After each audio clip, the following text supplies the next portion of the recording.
doing the normal euphemisms, and then he he always wore the suits, but he also played this sort of kind of hippie-ish gimmick where he'd have bandanas on and all that. And then by the time you get to 85, man, he's straight up businessman. So something about it's like they said that about all Labour prime ministers in England. This may not have any meaning to you, but Labour Party prime ministers in England are always in favor of ending the monarchy until they become prime ministers and meet the Queen, and then they become like close defenders. And that's kind of like a world champions, man. If they take it seriously, they're suited for the role, they become statesmen. And Nick Aldis has done that better than anybody, man. If you were wondering before now what it's like before, like in the backstage of This is the NWA After Dark, if you were asking yourself, is this what it's like every single time? Yes, it is. This is what it's like hanging out with the Dr. Rob Stetson. Close to dinners. That's kind of like world champions, man. We are live. Deception. Trying to. That was me doing that, man.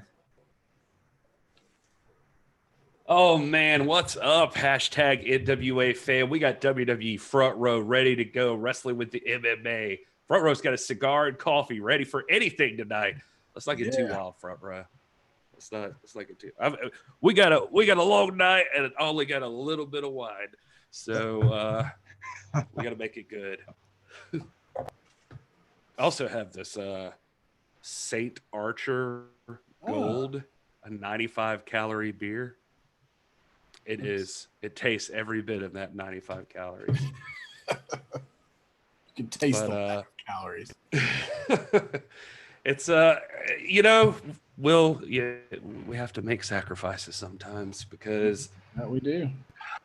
The only COVID-19 I got so far is in my gut. What does that even mean? I don't know. I don't know what it means. Nobody knows. It means I'm fat. I'm saying I'm fat. All right. Dr. Red Tyler's in the house. Dave Scooby is here. Or Dave Scooby-Doo, as my autocorrect malfunctioned last night as we were watching the Great American Bash, and I was trying to talk to Dave.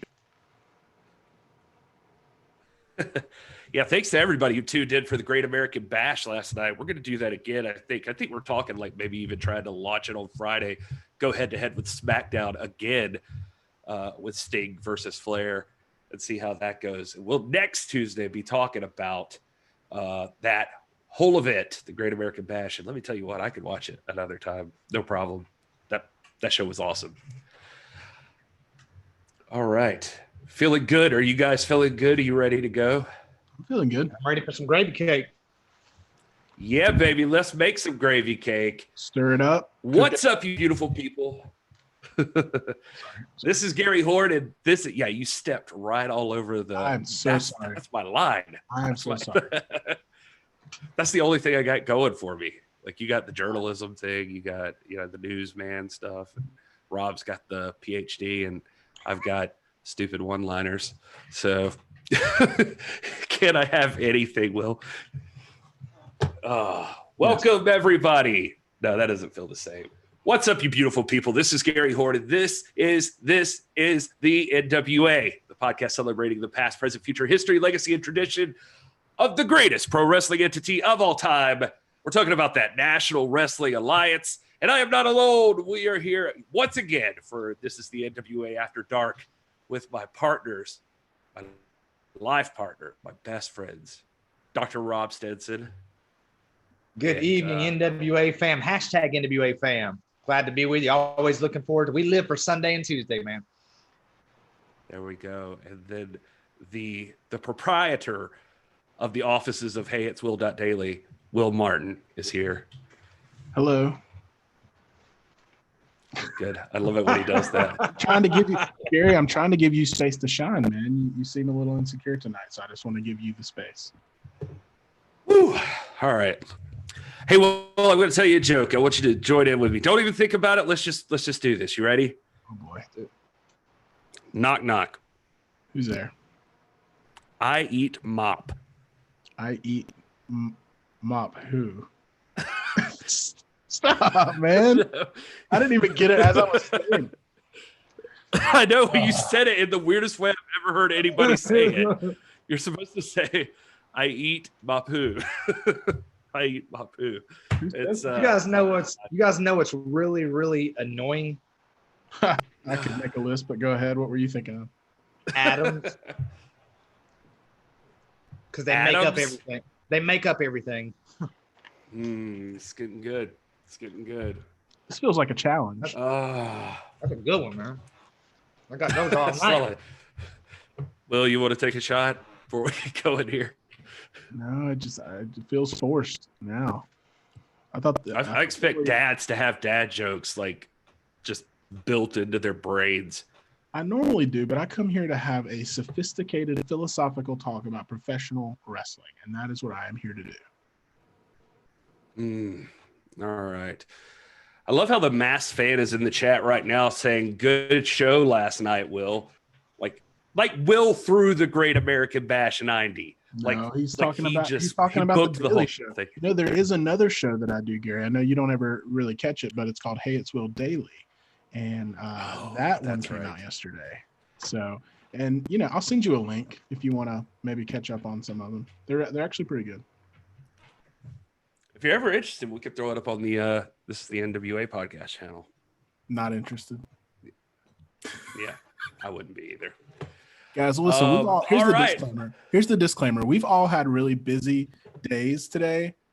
So I think we're all a little bit sassy and short with each other. But we're gonna get through this. This is the highlight of our day, just like Rob said. This is what we waited all day for. So we're gonna loosen up. But right now we're just all wound a little bit tight. We're just excited to be together, though. I mean, and by together, I mean all of us together, us three, but more importantly, you guys, the hashtag NWA fam, the NWA community. This is what keeps us going, is like getting everybody together and us hanging out and us talking wrestling. And we're going to talk wrestling tonight. We got a lot of plans to talk about, a lot of things. We got wrestling news we're going to discuss, and then we're getting into our featured presentation before your questions, which are really, I guess, the featured presentation.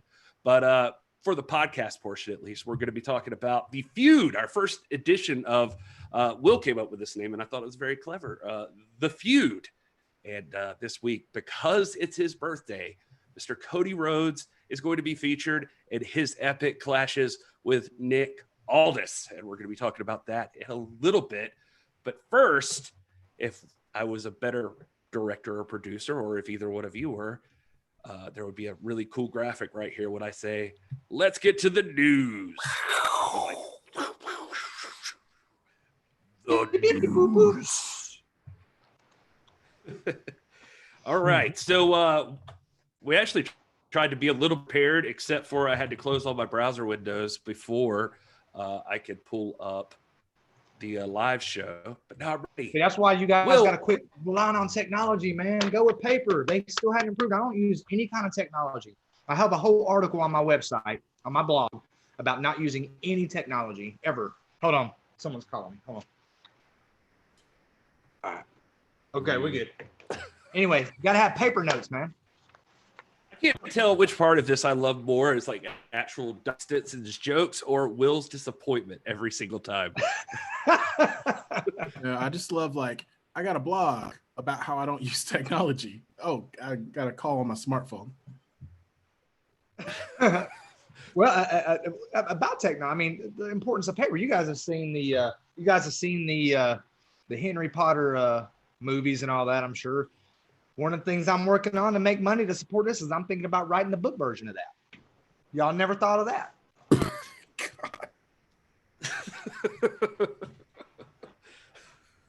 All Henry right. Potter, the books. Should we get to the outline that we worked so hard on?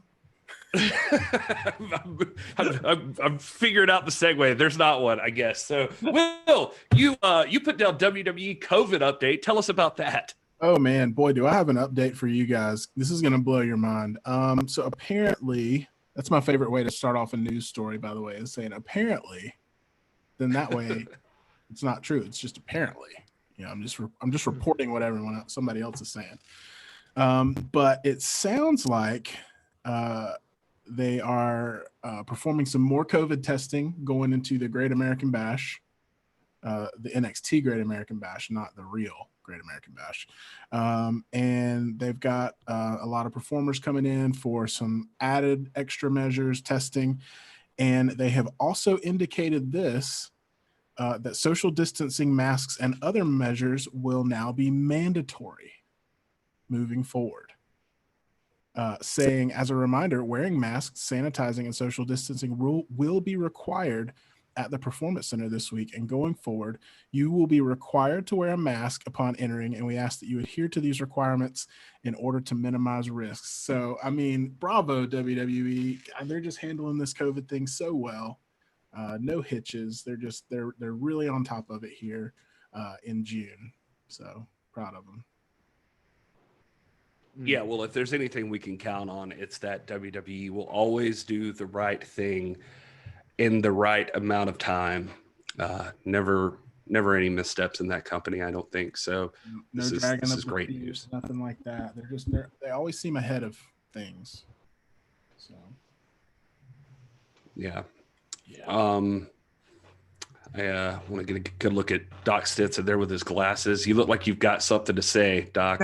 Man, I'm sorry. It's just I have like increasingly had to rely on my glasses this last year. My eyesight has gotten way worse. I don't know what's happened. I even drive a school bus for our football teams at Ridgeland High School, hashtag NWA High. But I don't know if I'm going to be able to do that this year, man. I don't know if I can pass an eye exam. I mean, I cannot read the notes on my tech-free paper here without my my glasses, and I'm trying to read the live chat. And I want to make sure that I can give my shout outs to Jay Cal and the lovely Natalia Martin, the positive life goddess and mass fan and wrestling with the MMA, and Dr. Red and all those guys out there, WWE front row. But I can't without my glasses. So I'm not trying to make an intellectual fashion statement, but if it works, why fight it?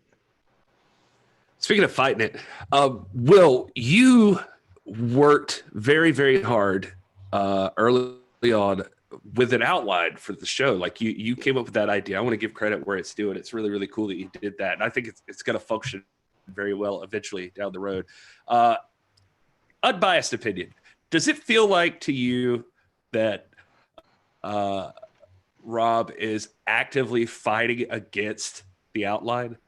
You know, I wasn't going to say anything. I was going to see how all this played out, but it does a little bit feel here at the beginning like maybe he doesn't want an outline. He wants it to be free flowing, and he has no interest. Because I'm just looking at the outline. I'm looking at the outline now, and I see the WWE COVID note.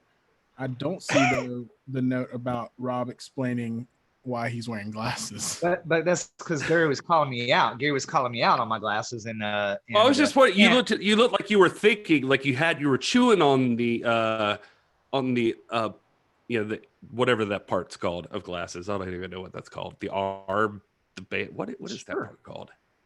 I don't know. Let me Google that real quick. Hold on. No, you know what? Don't worry about it. Hey, Tessa Blanchard, WWE. Speaking of best decision makers, they seem to be interested in Tessa Blanchard. Is that right, Will? That's what I'm seeing here, newsman.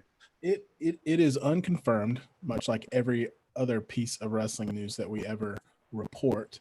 But all signs are pointing to the fact that WWE is probably the front runners for getting her as pretty much universal thought that AEW wouldn't be interested, just given her most recent issues and things like that.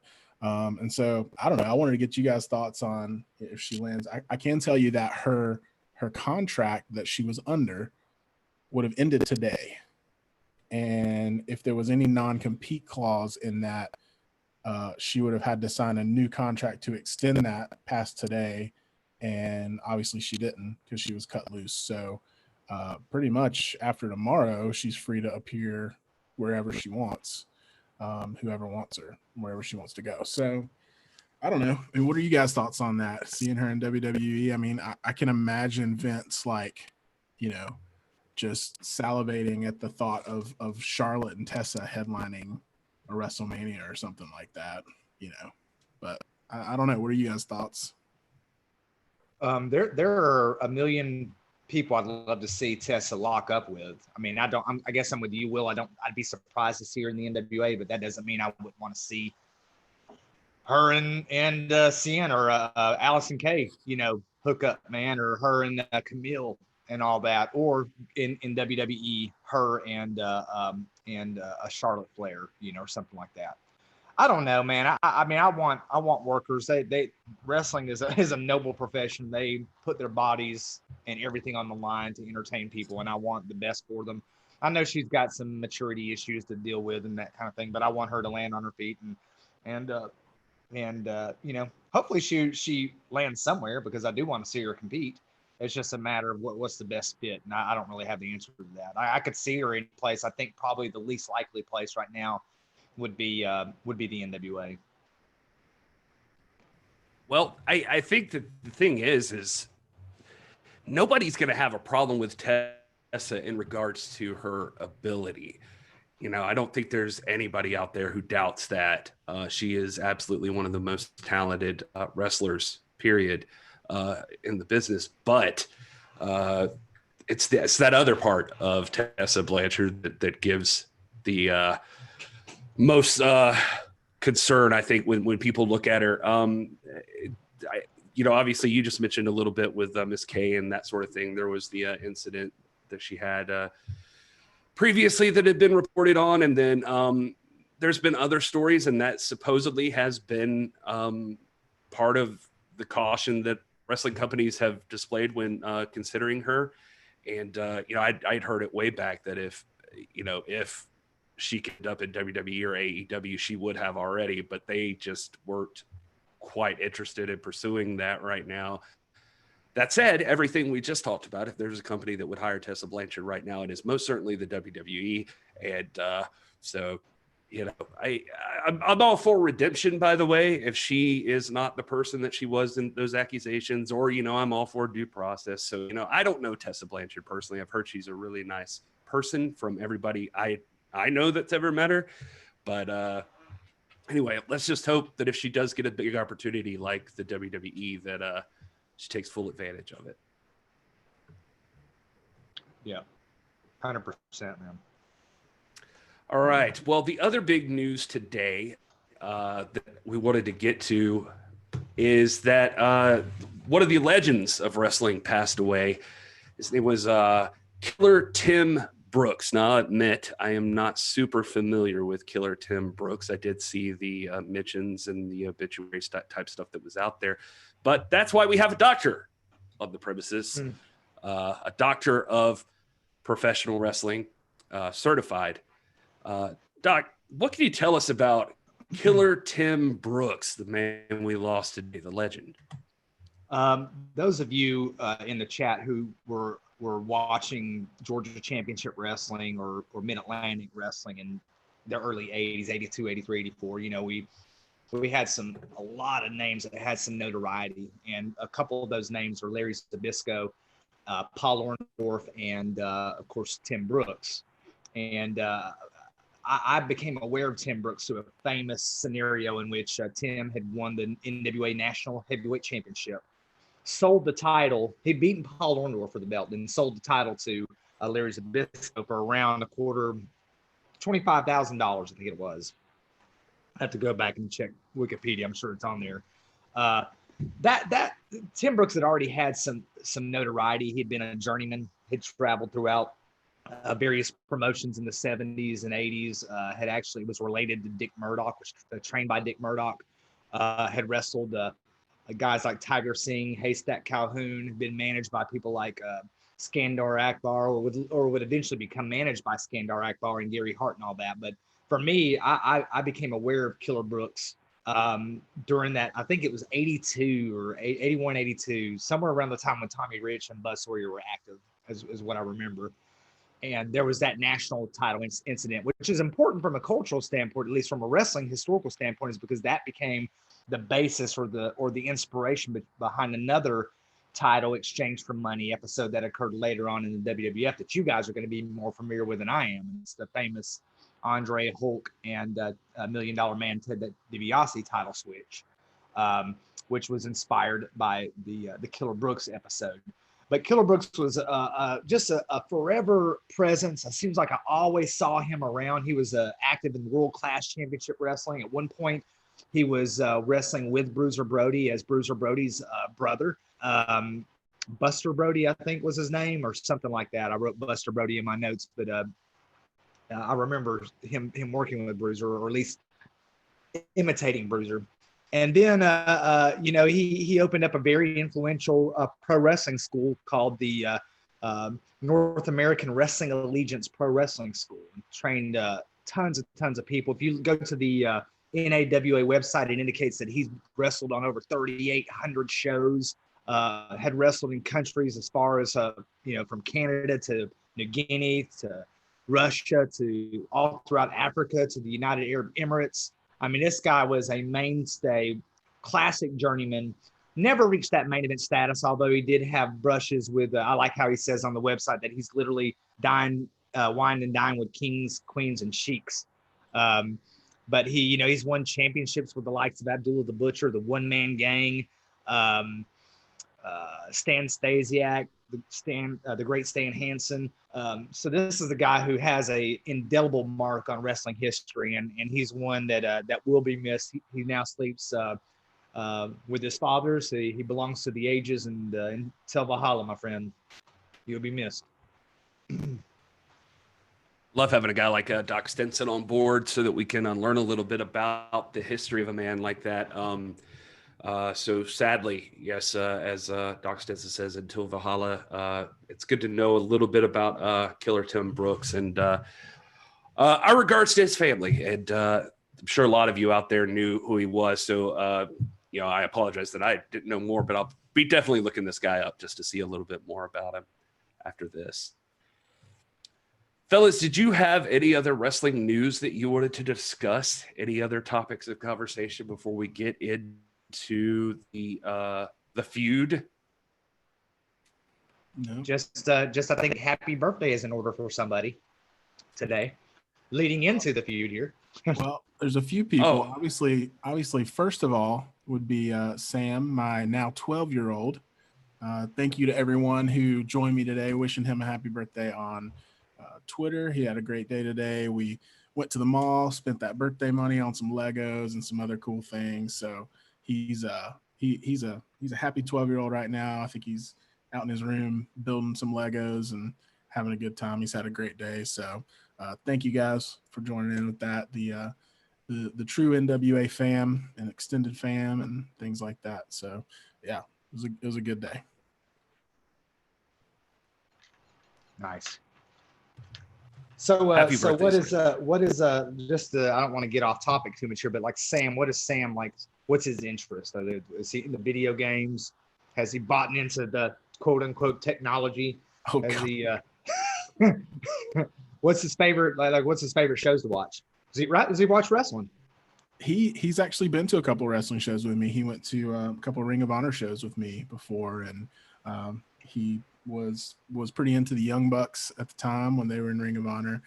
He hasn't really stuck with it with me, but he's really interested in science and engineering. He's big into engineering and the STEM stuff, and he's obviously into Legos and stuff like that, and Minecraft, and all the typical stuff that 12-year-olds are into these days that we don't really understand. But yeah, man, he's living it up. He's living that. I mean, when I was his age, I wasn't concerned with engineering. He's always coming out telling me all these facts about engineering and construction and all this stuff, and I'm like, hey, go for it, dude.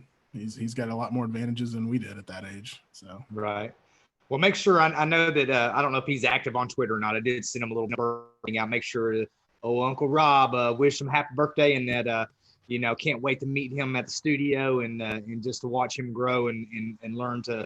I think that nothing in the world compares to fatherhood, and everything else it just dissipates, and it doesn't even I mean, I always tell people that nothing, everything else pales in life compared to the joys of fatherhood, and it's especially joyful to to introduce your kids to baseball and to wrestling and to see them take it and run with it and embrace it like we did. So happy 12th birthday, Sam, man, from the old Uncle Rob and the NWA fam, and can't wait to meet you in person, brother. Thank you, sir. I also like you. Happy birthday, Sam. Any friend of Will's is a friend of mine.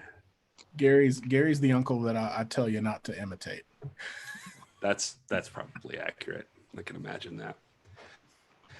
Well, Sam's not the only one. You said a few, didn't you? Was there more besides the next one we're getting to? Well, I mean, there was just several today. There was when we were at the mall today in the Lego store, there was another kid, and they were like, "It's his birthday," and we were like, "Whoa, double birthdays!" And so it was that, and then there was two people. Oh, hold on, there are several kids that have this birthday today. I know, it's mind blowing. There was a couple people at work that had birthdays today, and then obviously, the one that inspired tonight's topic, Mr. Cody Rhodes, former NWA World's Heavyweight Champion. That is correct, Will. Today does mark the birthday of multi-time champion and future legend of pro wrestling, Cody Rhodes. And so that leads us into our next thing that Will has aptly named The Feud. Again, we'd have a really cool graphic here if we could, but the budget doesn't allow for it yet. Just zoom in on Rob. Hey, is it Terry Funk's birthday today? I see Dr. Red is saying it's Terry Funk's birthday today. Is that the case? I don't know. I'm going to Google it right now. Don't worry, I got it. Don't use technology, Rob. I was about to say, gosh, I'm lost here. All I've been using is this book. June 30th, 1944. It is Terry Funk's birthday. Wow. And Terry Funk was my first world champion. I was born during the reign of the great Terry Funk, the world's championship reign of Funk. So happy birthday, Terry Funk. I'm sorry I didn't know that. Wow. That's awesome. Will, your kid Dr. Red. He's amongst legends. I know, with man. A birthday like this. Good day to be born. You're right. Dude, I love this. Shout out to the fam for giving us facts out there in the chat, man. Hey, man, hashtag NWA fam is the best. These guys are always on top of things. John Farmer, I see him out there. We got Jay Cow. We got Wrestling with the MMA, Dave Scooby, Willie Bowen, Ryan Romano, Dr. Red Tyler, and WWE Front Row. Is RJ out there too? I'm going to miss somebody. Oh, my God. RJ. You guys, if you're listening to this later on the podcast feed, you're missing out not being here live because these folks make it exciting and they make everything a lot more interesting than anything we could ever say. So we're happy for having the hashtag NWA fam in here. All right. So where I was going with that is Cody's already achieved a lot in the business, and he's known for so many of those things. He's a former Intercontinental Champion, former IWGP US Champion, Ring of Honor World Champion, and six-man Tag Champion, former multi-time WWE Tag Champion, and AEW TNT Champion. He's the Executive Vice President of AEW, just to name a few things that he's known for. So that's why we're celebrating his birthday. But of course, we're choosing to recognize Cody for one of the biggest, most spectacular achievements of his career, which is being a former NWA World's Heavyweight Champion. And AEW TNT. Yes, I just heard myself say that again. So, okay, obviously holding the 10 pounds of gold, as we all know, is a very prestigious position, and it most definitely puts you in the very definition of rarefied air in this exclusive club filled with some of the greatest legends of the one true sport. But it wasn't even just this position that is important in today's context. Cody's battle to win the NWA World's Championship not only meant making history for himself, but it caused his path to cross with one of the other most important wrestlers in the business today, creating what could potentially become known as one of the great feuds in wrestling, depending, on what the future holds. But that man I'm talking about is Nick Aldis. Cody and Aldis not only go on to pour gasoline on the spark that was the revival of the modern era of the National Wrestling Alliance, but together, these two guys are part of changing the face of wrestling as an industry as we know it. So that's why we're talking about these two together today and how their paths cross. And I don't know. I'm trying to pause here to give you guys a chance to talk if you want to say anything. So, I don't know. Just as we're setting the stage for this, just in the rebrand since 2017, 2018, mainly Championship Wrestling from Hollywood and Billy Corgan's involvement in it, there have been you look back on the Crockett days and you think there's all these great feuds: Flair Dusty, Flair Steamboat, Flair Magnum and Nikita, Rock and Roll and Midnight. And right now we're still in the infancy in the rebrand, but right now we already have two great, maybe three great feuds that have really characterized this early period. One is Tim Storm and Josephus, Tim Storm and Nick Aldis, and then this one, Cody and Nick Aldis. So we still, again, we're early in the career of Nick Aldis today. We don't know what's going to happen, but right now we know that this is one of those feuds that is going to go down in history as one of the most important, at least just for its formative nature, feuds in NWA history, definitely for the rebrand era. So I just wanted to plug that in. And remember, we don't have a whole body of material. What do they give us? They give us Cody and Aldis. That's pretty good. To me, that stacks up with the likes of Flair and Dusty. I mean, I'm not trying to be over melodramatic here, but these matches are phenomenal. They are clinics. Tell them about it, Will. Yeah, dude. And I mean, like, the crazy thing is, and I guess, I've become a recent fan of the NWA, but I was following along through All In and even NWA 70 and things like that when the rebirth was happening, just not as closely as you guys were. And, the notoriety that was brought to the NWA, but obviously the 10 pounds of gold through all this is spectacular, because I mean, it was put on a stage that, it didn't have to be on, and elevated in this, an all in this event that was, sold out in 30 minutes. Like it was the biggest buzz in the wrestling world for, months and months. And the NWA title, which should have been the main event, should have ended the night. And even people looking back on it agree that probably should have ended the event, should have been the main event. But it's just hindsight. But I mean, putting it on that stage, and this was before Power. This was before they were having weekly YouTube shows and things like that. And they had the 10 pounds of gold, but they weren't televising any NWA wrestling. There wasn't really any like organization or formation that had happened. There was just Nick Aldis and the belt, and that was pretty much it. And so to be on that stage and to be elevated to that place was really remarkable. Yeah, and Rob said before we came on the air tonight, he was actually talking about how it might be one of the most well-documented feuds that has ever existed. And I think he's right.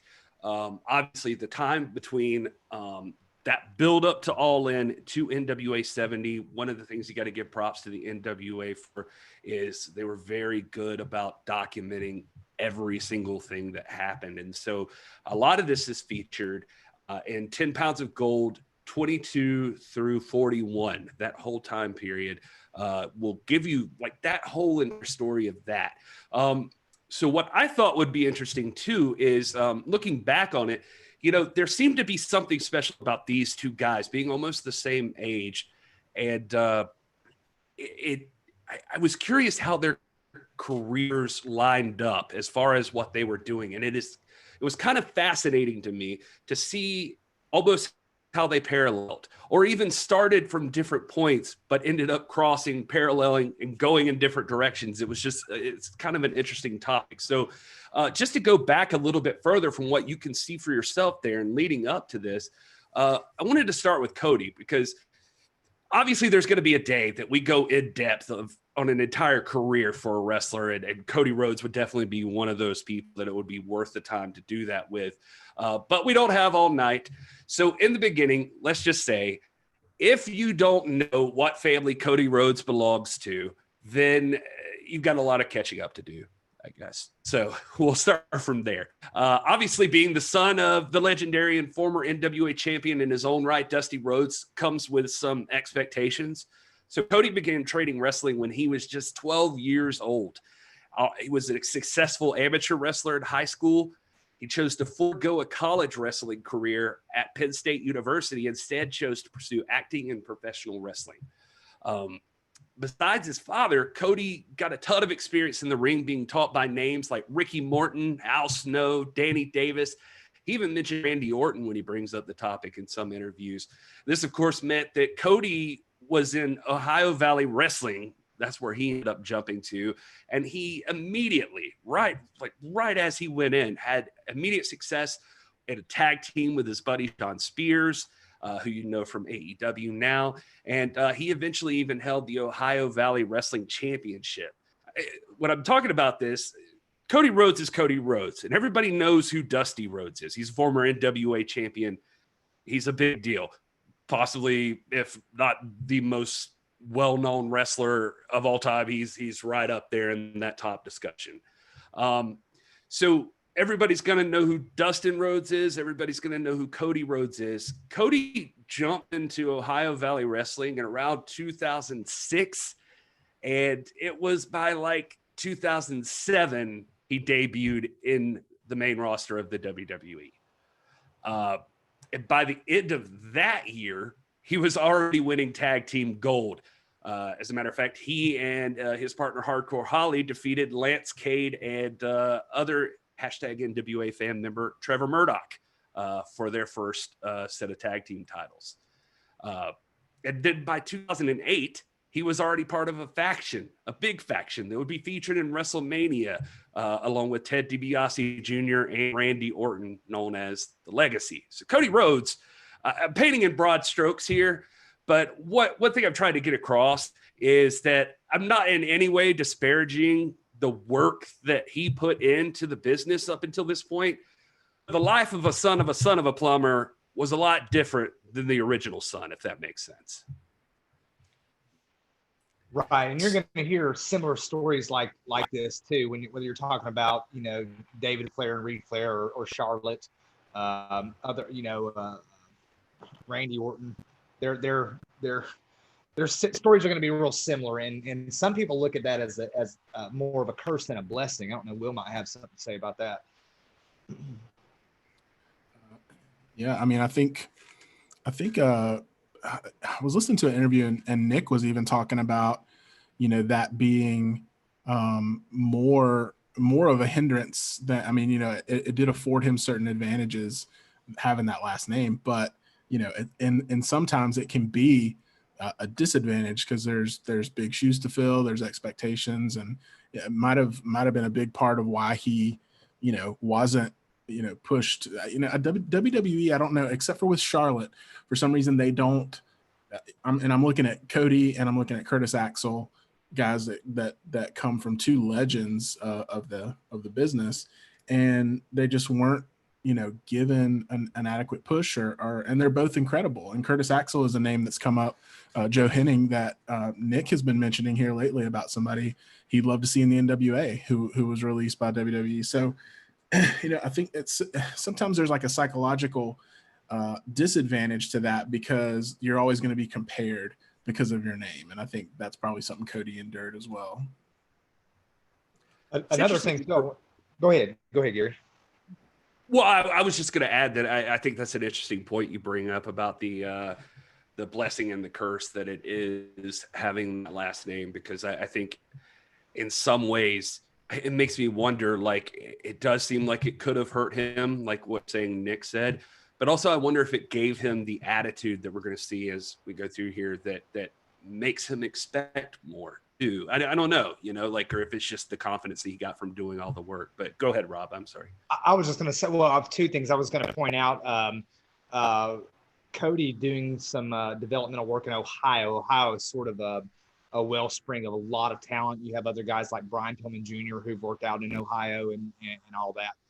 But the other thing, just to your point, you'll see a lot of even in some storylines and for people who get behind the scenes and like to read what's really going on, you find that there is this resentment that tends to characterize these father-son relationships just because the wrestling life is a hard life. It's not, I mean, we look at a guy like Nick Aldis and Ric Flair and how they project this prestige and this privilege and all that, but it does have that. I mean, if you earn that, but to get to that point, that you got to put in your time, and it's not a glamorous life. For those of us who've ever worked in the independent circuit or have ever worked in territories, that setting up and taking down a ring is laborious, very hard work.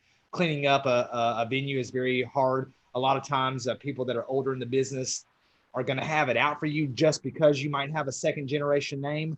And so that might build some resistance. And then there's always that stigma of, hey, I want to be my own person. I don't want to be the son of Dusty Rhodes. I want to be Cody. I don't want to be the son of Ric Flair. I want to be Reed Flair. I want to be Dave. I want to be Charlotte. And we see this play out in a lot of the storytelling, which I think wherever you find it done well, and that includes WWE and NWA and other promotions, it really speaks to a very human story that I like as a father, just because it's true. And we see that. I mean, my oldest son is in college now, and he's been a great boy, and we've never really had any major dissonance, but I see that competition there. He doesn't want necessarily what I want for him and all that, and so it's very human, and there's a charm to seeing that play out. But that's just because it's human and it's charming and it makes for good storytelling does not mean it's easy. The life of a second generation superstar is more often than not, I'm not going to say a curse, but it's almost curse-like. It carries a lot of weight that would make it more difficult than if you were your own person. I don't know if that makes sense. Well, and it's almost impossible to ignore it in terms of a storyline, especially in this storyline, because Dusty was a former NWA World's Champion, and so obviously that was going to come up in this feud as it began and as we built into All In. And there was a promo that Cody even cut. I think it was in London, so it's Honor United, where Nick and Cody kind of faced off for the first time and set up the match. But he even says, I believe it was that promo where he says, this isn't, I don't want that title because my dad had it. I want it because I want it. And so it did kind of fuel, it was impossible to ignore in terms of the storyline, but it also did, as you say, kind of fuel that drive and that attitude in him, like, no, I'm blazing my own path and I want that belt because Cody wants it, not because my dad had it. And so it did kind of serve both purposes in building that story. Absolutely. And if we look back and like I pointed out with the Cody Rhodes thing, we see him join into WWE during that early time, and it seems like he gets opportunity after opportunity, boom, boom, boom. But things start to change a little bit for him as he goes in. But before we get there, let's jump overseas, I guess. And around the same time that Cody Rhodes is making his break into Ohio Valley Wrestling, there's a fresh-faced young British lad named Nick Aldis who is making his debut by getting the crap stomped out of him by Doug Williams in jolly old England. And Aldis didn't have much in the way of family connections or special opportunity like it might have seemed like Cody Rhodes had. He'd been athletic in school. He loved wrestling, but he was once even told, like when he was considering it, that he was way too skinny to ever make it into wrestling. He just didn't have the build for it. So he started building his body for it and got really into bodybuilding, started busting his ass, taking his lumps on the British pro wrestling scene. And by 2007, at 20 years old, this led him over a school with Harley Race. He jumped into a Harley Race training camp, and it was in front of a lot of people that could potentially see him. But he wasn't. I don't know that he quite yet had that Aldis confidence that we all know and love now. But he does talk about in several interviews one instance that really changed his life. where, he felt like already, I mean, I guess even at 20, that he had been like already just like trying everything he could. And he wasn't sure where he was going to connect. But the man himself, Harley Race, pulls him aside and says, "You know what? You can do something, kid." And Nick says he replied, "I've tried, Harley." And he says, "Well, keep trying." And he said that was a big moment for him. And by 2008, Nick Aldis had not only become a popular character on a show called Gladiators, he was also now debuting on TNA, Total Nonstop Wrestling, on cable everywhere. So big jump from 2007, where he wasn't quite sure what he was going to do, and 2008. And not to breeze through that part, again, this isn't a deep dive, but one of the fun aspects of this whole thing for me was seeing how these two careers began paralleled and then started moving in different directions. So like where both of these guys start to parallel is right here. They both enjoy great success in their respective promotions. Success most aspiring athletes or wrestlers would die to achieve. All around the same time, Cody was enjoying multiple tag title runs and battles over the Intercontinental Championship. Aldis was teaming with the likes of Doug Williams and Samoa Joe, winning tag titles as well.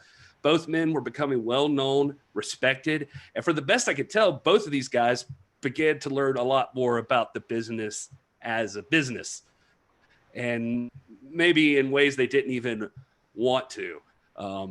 Around this, it looked a little different for both of them, I guess I'll say, because by the time you get to like 2015, when you're reviewing this stuff, Cody was a former multi-time champion, and then he was Stardust. And not to knock Stardust, by the way, I kind of dug Stardust, but apparently that's not a bright spot for everybody. But now Aldis, he had actually capitalized on his own rising star. He became the TNA heavyweight champion in 2013. And by 2015, he'd have some fun feuds with Bram and James Storm. And then he was released. And so there was that. And so it's kind of weird. They both had this moment, and they were killing it. And then now what? And so just kind of an interesting parallel there. Now, I will say by 2016, Aldis made his way to Global Force Wrestling to become their world champion, which would lead him right back to TNA. And because the two companies made some sort of partnership through Jeff Jarrett. And but then that was in 2016. And by 2017, he was back on the independent circuit again. And that was mostly on his end, by the way, just for the record, so he doesn't yell at me at some point. He was offered a contract, but he refused. When he was asked about it, his exact quote was, "It's not a contract that anybody with any value, any sense of self-value or self-worth would sign. There's no point in signing a contract to make you exclusive to one place if you're not getting anything in return." So there's the Aldis we're starting to know and love, right? So by this time, he'd at least built that in his brain. Similarly, Cody Rhodes, by 2016, had decided that this WWE thing was never going to get any bigger than where he was right then. And he requested his release from WWE. It was granted. And I could not find one place anywhere where anybody blamed him.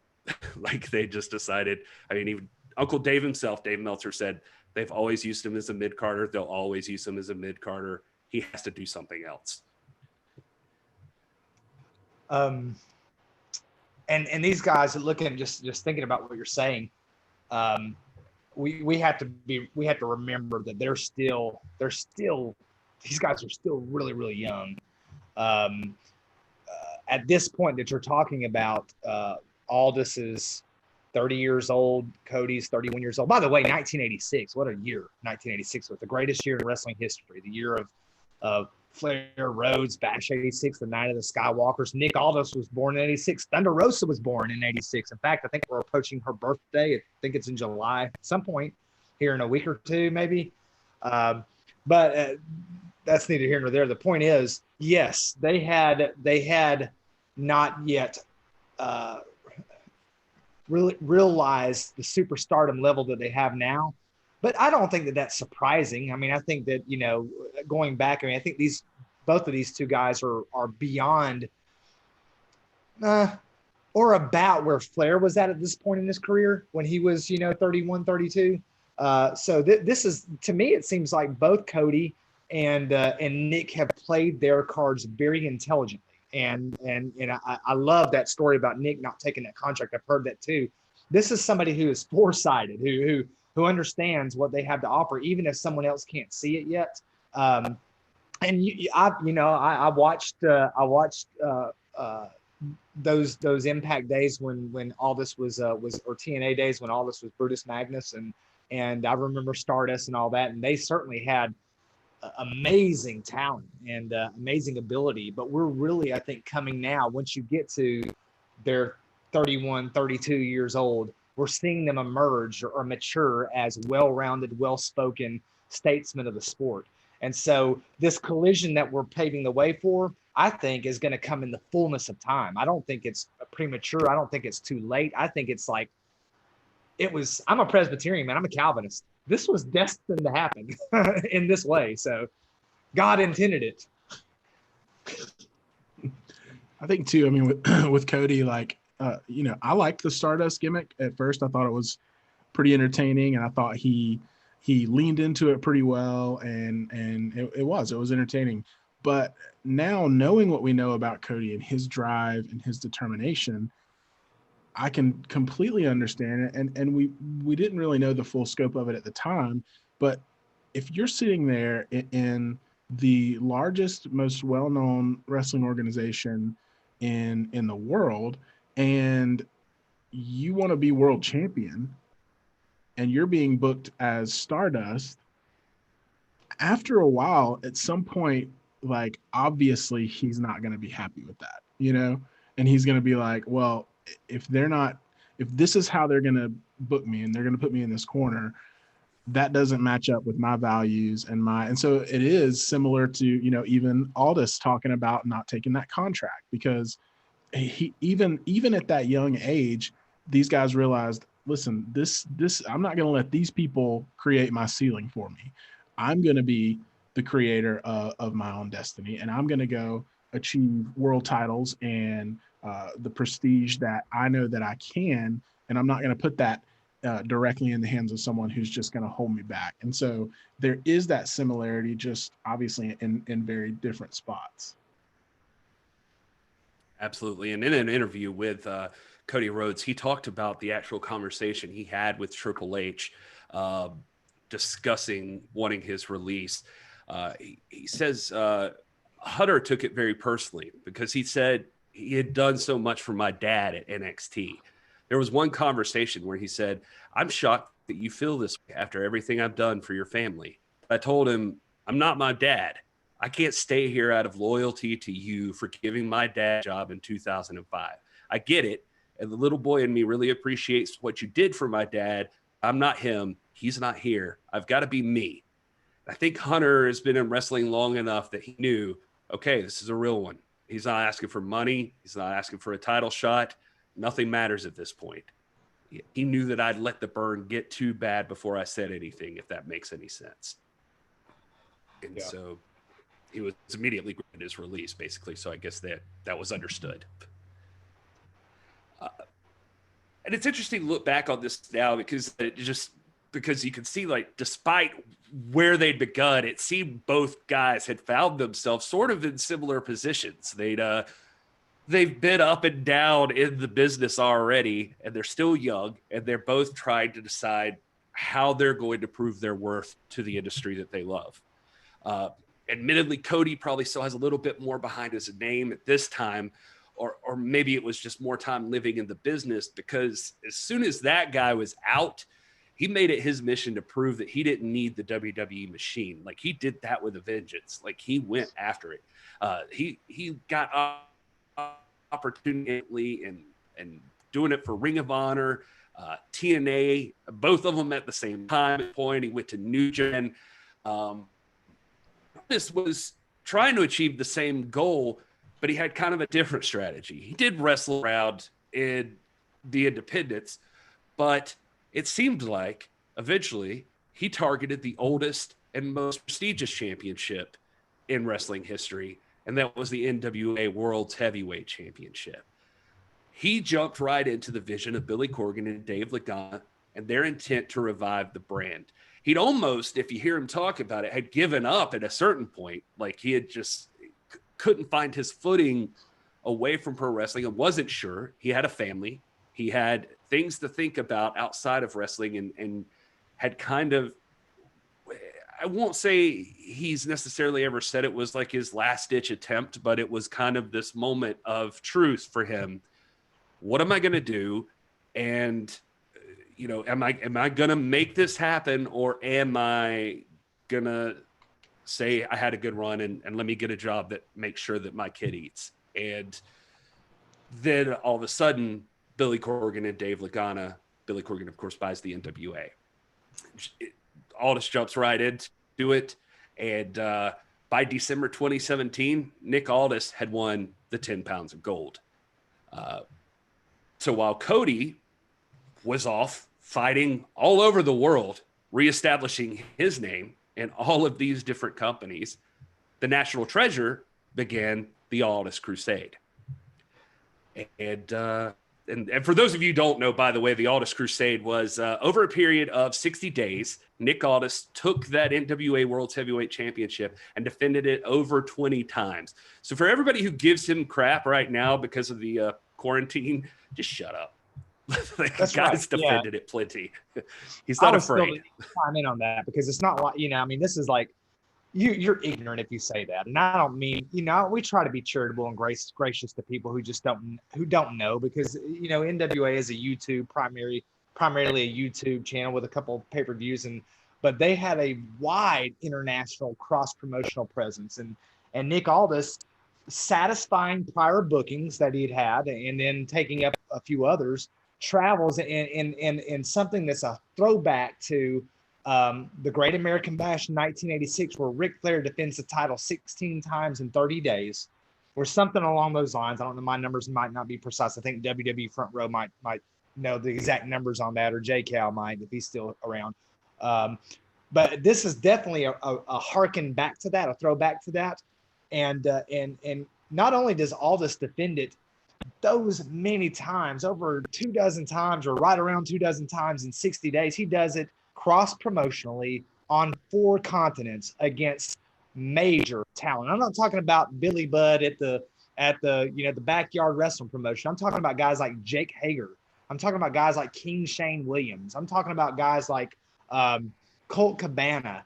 I'm talking about big names that are legitimate international, many of them former NWA World Champions themselves. So this to me is like, this period, the Aldis Crusade, is the critical period. This is when we're going to decide whether or not the NWA is just going to be a curiosity, or whether it's going to be a legitimate international force like it was in the 80s and early 90s. And Aldis did that. He's responsible for that. So if you're dogging Aldis, you're just ignorant. You're not intelligent. You don't know what you're talking about. I've got thousands of pages of scholarly bibliography to show you. You don't know what you're talking about. He's a doctor. He knows. Yeah. That is something else. We just lit a fire at Doc Stinson. Man. I'm tired of people saying, "Oh, quarantine." Like, what are you talking about, man? In the history of the world, the lineal World Championship has been through periods like this. It was held by Earl Caddick, who left to serve in World War I, not World War II, not Korea, not Vietnam, not the Gulf War. World War I now. Left and came back 2 years later, still the champion, to defend it. Lou Thesz would defend the belt 3 times a year, maybe, like a good prize fighter does. Now, I appreciate being a fighting champion and going on crusades to establish yourself, but in the general scope of things, the championship is a prize title. It does not need to be defended every day. You defend it when you need to. And who has Nick Aldis beaten? Just for anybody who wants to ask, everybody he's had to. He's beaten everybody, including Sting. Now, I realize that the NWA title was on the line, but this is at the time when Nick Aldis was in the TNA World Championship picture. And he is one of only 3 or 4 people to ever submit Sting. He's beaten Kurt Angle. He's beaten everybody. Nick Aldis, there is no mark against him as a competitor or against this reign in particular. So, whoa! Now y'all got me. I'm about to reload on my drink, y'all. Thanks. Will, did you want to follow that up before I just continue telling story? I mean, I'll come at it with the same argument, but from a different angle. The people that say that and the people that criticize not defending it are not NWA fans. They're not. I don't see the hashtag NWA fam criticizing and making those comments, Rob. It's people who are probably primarily mainstream wrestling fans who are used to seeing that title defended at least once a month, right? Maybe in the middle of a pay-per-view, because they don't even put it on as the main event anymore. And so they've experienced the championship degradation, as I call it, in other promotions where the titles are not prestigious. There's so many of them and all of them don't mean the same thing. And so they feel like they have to put them on every show, and they'll even defend them on a couple of cable shows in between, just to try and convince you that it's exciting, but it's not as exciting. If you are bought into the vision of the NWA and you understand the NWA and the way that it runs as a promotion and as a form of entertainment, then you understand that it is a prize fight feel. And I mean, you can go, I mean, I would almost bet you money. If you can go find me a Nick Aldis interview where he doesn't specifically say the words prize fight at some point in the interview, like I'll give you a free t-shirt or something, because I just don't think that exists, because from the beginning of this rebirth of the NWA, the vision of Aldis primarily, who pushed that vision onto Corgan and Lagana and the rest of the leadership, that they needed to have this prize fight feel. And Rob mentions it a lot. I mean, those championships are not defended every month. Sometimes they're defended once a year, just like he said. And so those criticisms are not coming from NWA fans. They're coming from people who are fans or who primarily follow organizations that are completely different in philosophy from the way that the NWA runs as a wrestling promotion. 100% agree. And as it's been established here, I mean, the big thing to take away from all of this is that within months, the NWA title almost felt like it was in near obscurity to meaning something again. And I don't want to knock, I know like a guy like Jay Cal is going to ride me about this. I don't mean to knock it in a way that, it doesn't mean anything. It just, the reach of it had sort of suffered over time. And Aldis Crusade, I think, helped usher in this new era. He and Tim Storm immediately became sensations on the internet, all over. People fell in love with Tim Storm, fell in love with him as a champion. Then Aldis taking that belt from him meant something. But then when Aldis got the title and took it on that Aldis Crusade to try to relive the glory days of these champions of old that defended it anytime, anywhere, all over the world, Aldis was doing that here. And all of a sudden, people started to see the NWA championship as it used to be. And it began to grow and grow, which leads us to Cody Rhodes, where there's opportunity, Cody is drawn to it. And I don't know, it's like he just smells it. He smells it in the air. And I don't mean that as a knock on Cody Rhodes. It's just like this guy has a real knack that he has developed, a spidey sense for like making things happen. And as soon as the opportunity presented itself for him and where he thought it could mean something, he was there. So I guess the easiest way to get to this is that in May of 2017, a fan wrote into the Wrestling Observer newsletter, and journalist Dave Meltzer, it was on Twitter, he asked him, and he said, when do you think Ring of Honor could possibly sell 10,000 tickets in an arena? And Dave Meltzer replied, not anytime soon. And Cody immediately responded to that tweet and said, I'm going to take that bet. And so he, along with like his buddies, the Young Bucks, Kenny Omega, Brandy, actor Stephen Amell, they all got together. They all started planning this thing, and they talked about an event. They announced their YouTube show, a YouTube show, by the way, called Being the Elite, that they learned a lot from Mr. Lagana and the 10 Pounds of Gold series that they were doing. And they announced they would be having an event. It was going to be held in Chicago, and they were going to try to prove Dave Meltzer wrong. So in January of 2018, it was announced that we would be having this event in September. By March, you had a venue, the Sears Center, and all that we needed now were matches. And so it was up in the air what was going to happen at this thing. So slowly things started to unfold for this, but all of a sudden the interest of one man was captured. Maybe Cody knew ahead of time that this would draw this kind of interest, but Billy Corgan, to his credit, had always, if you go back and watch those 10 Pounds of Gold stories, he's always had this vision of, if you're going to take down that there's this entity, WWE, he's like, that is the megalithic starship, and you can't just go head to head with the megalithic starship. If you want to take it down, you need to unite everyone, and they all come together to face it down. And that's the only way to do it.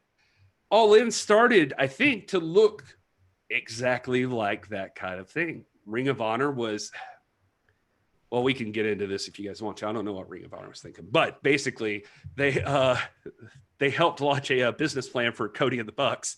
And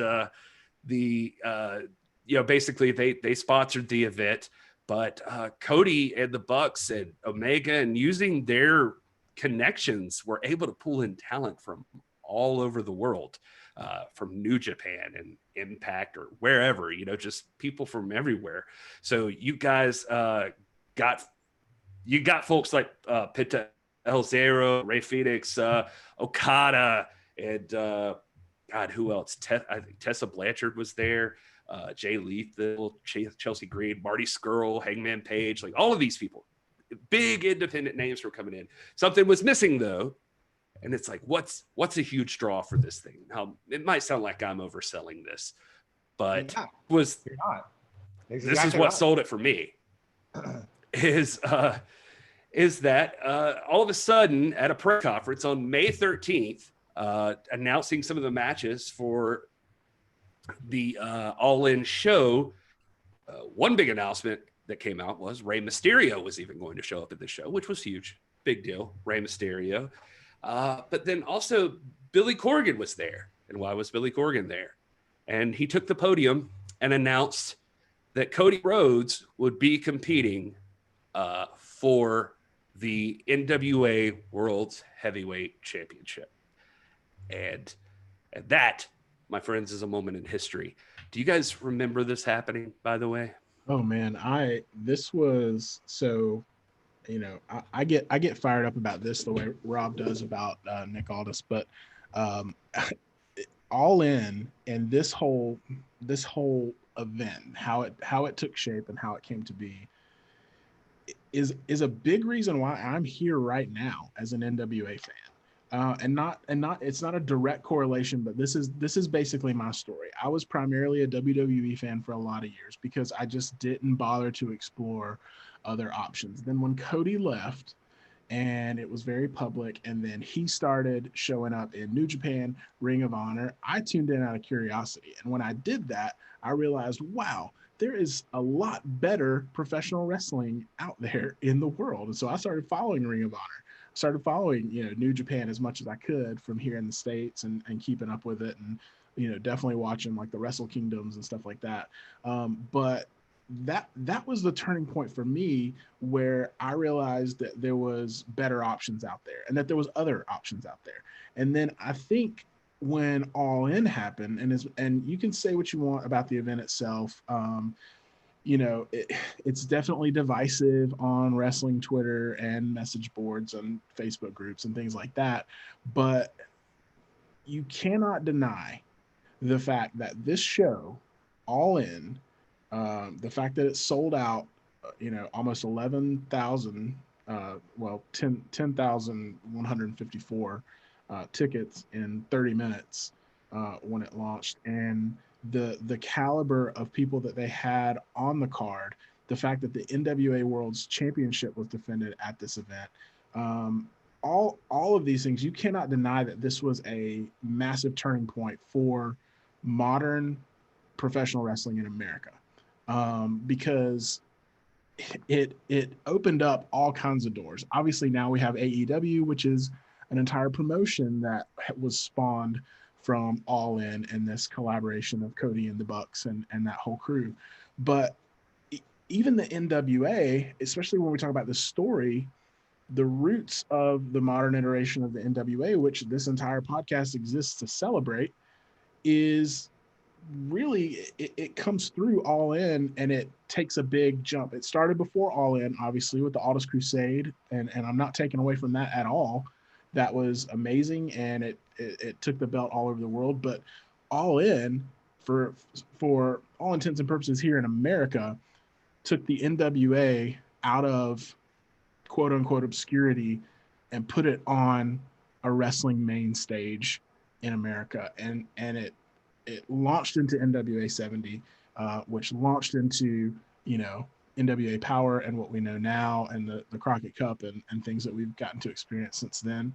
And so for me, this is just a very, very fond memory, and I remember following this really closely when it was happening and just getting so excited. There's a buddy I work with that is also a wrestling fan, and I just remember like daily going into his office and showing him tweets and being like, "Oh, dude, look what's happening! Oh, look what happened at this press conference!" And I mean, it was big news, man, and it was really, really fun to follow and to just see the shift in the wrestling industry here in America.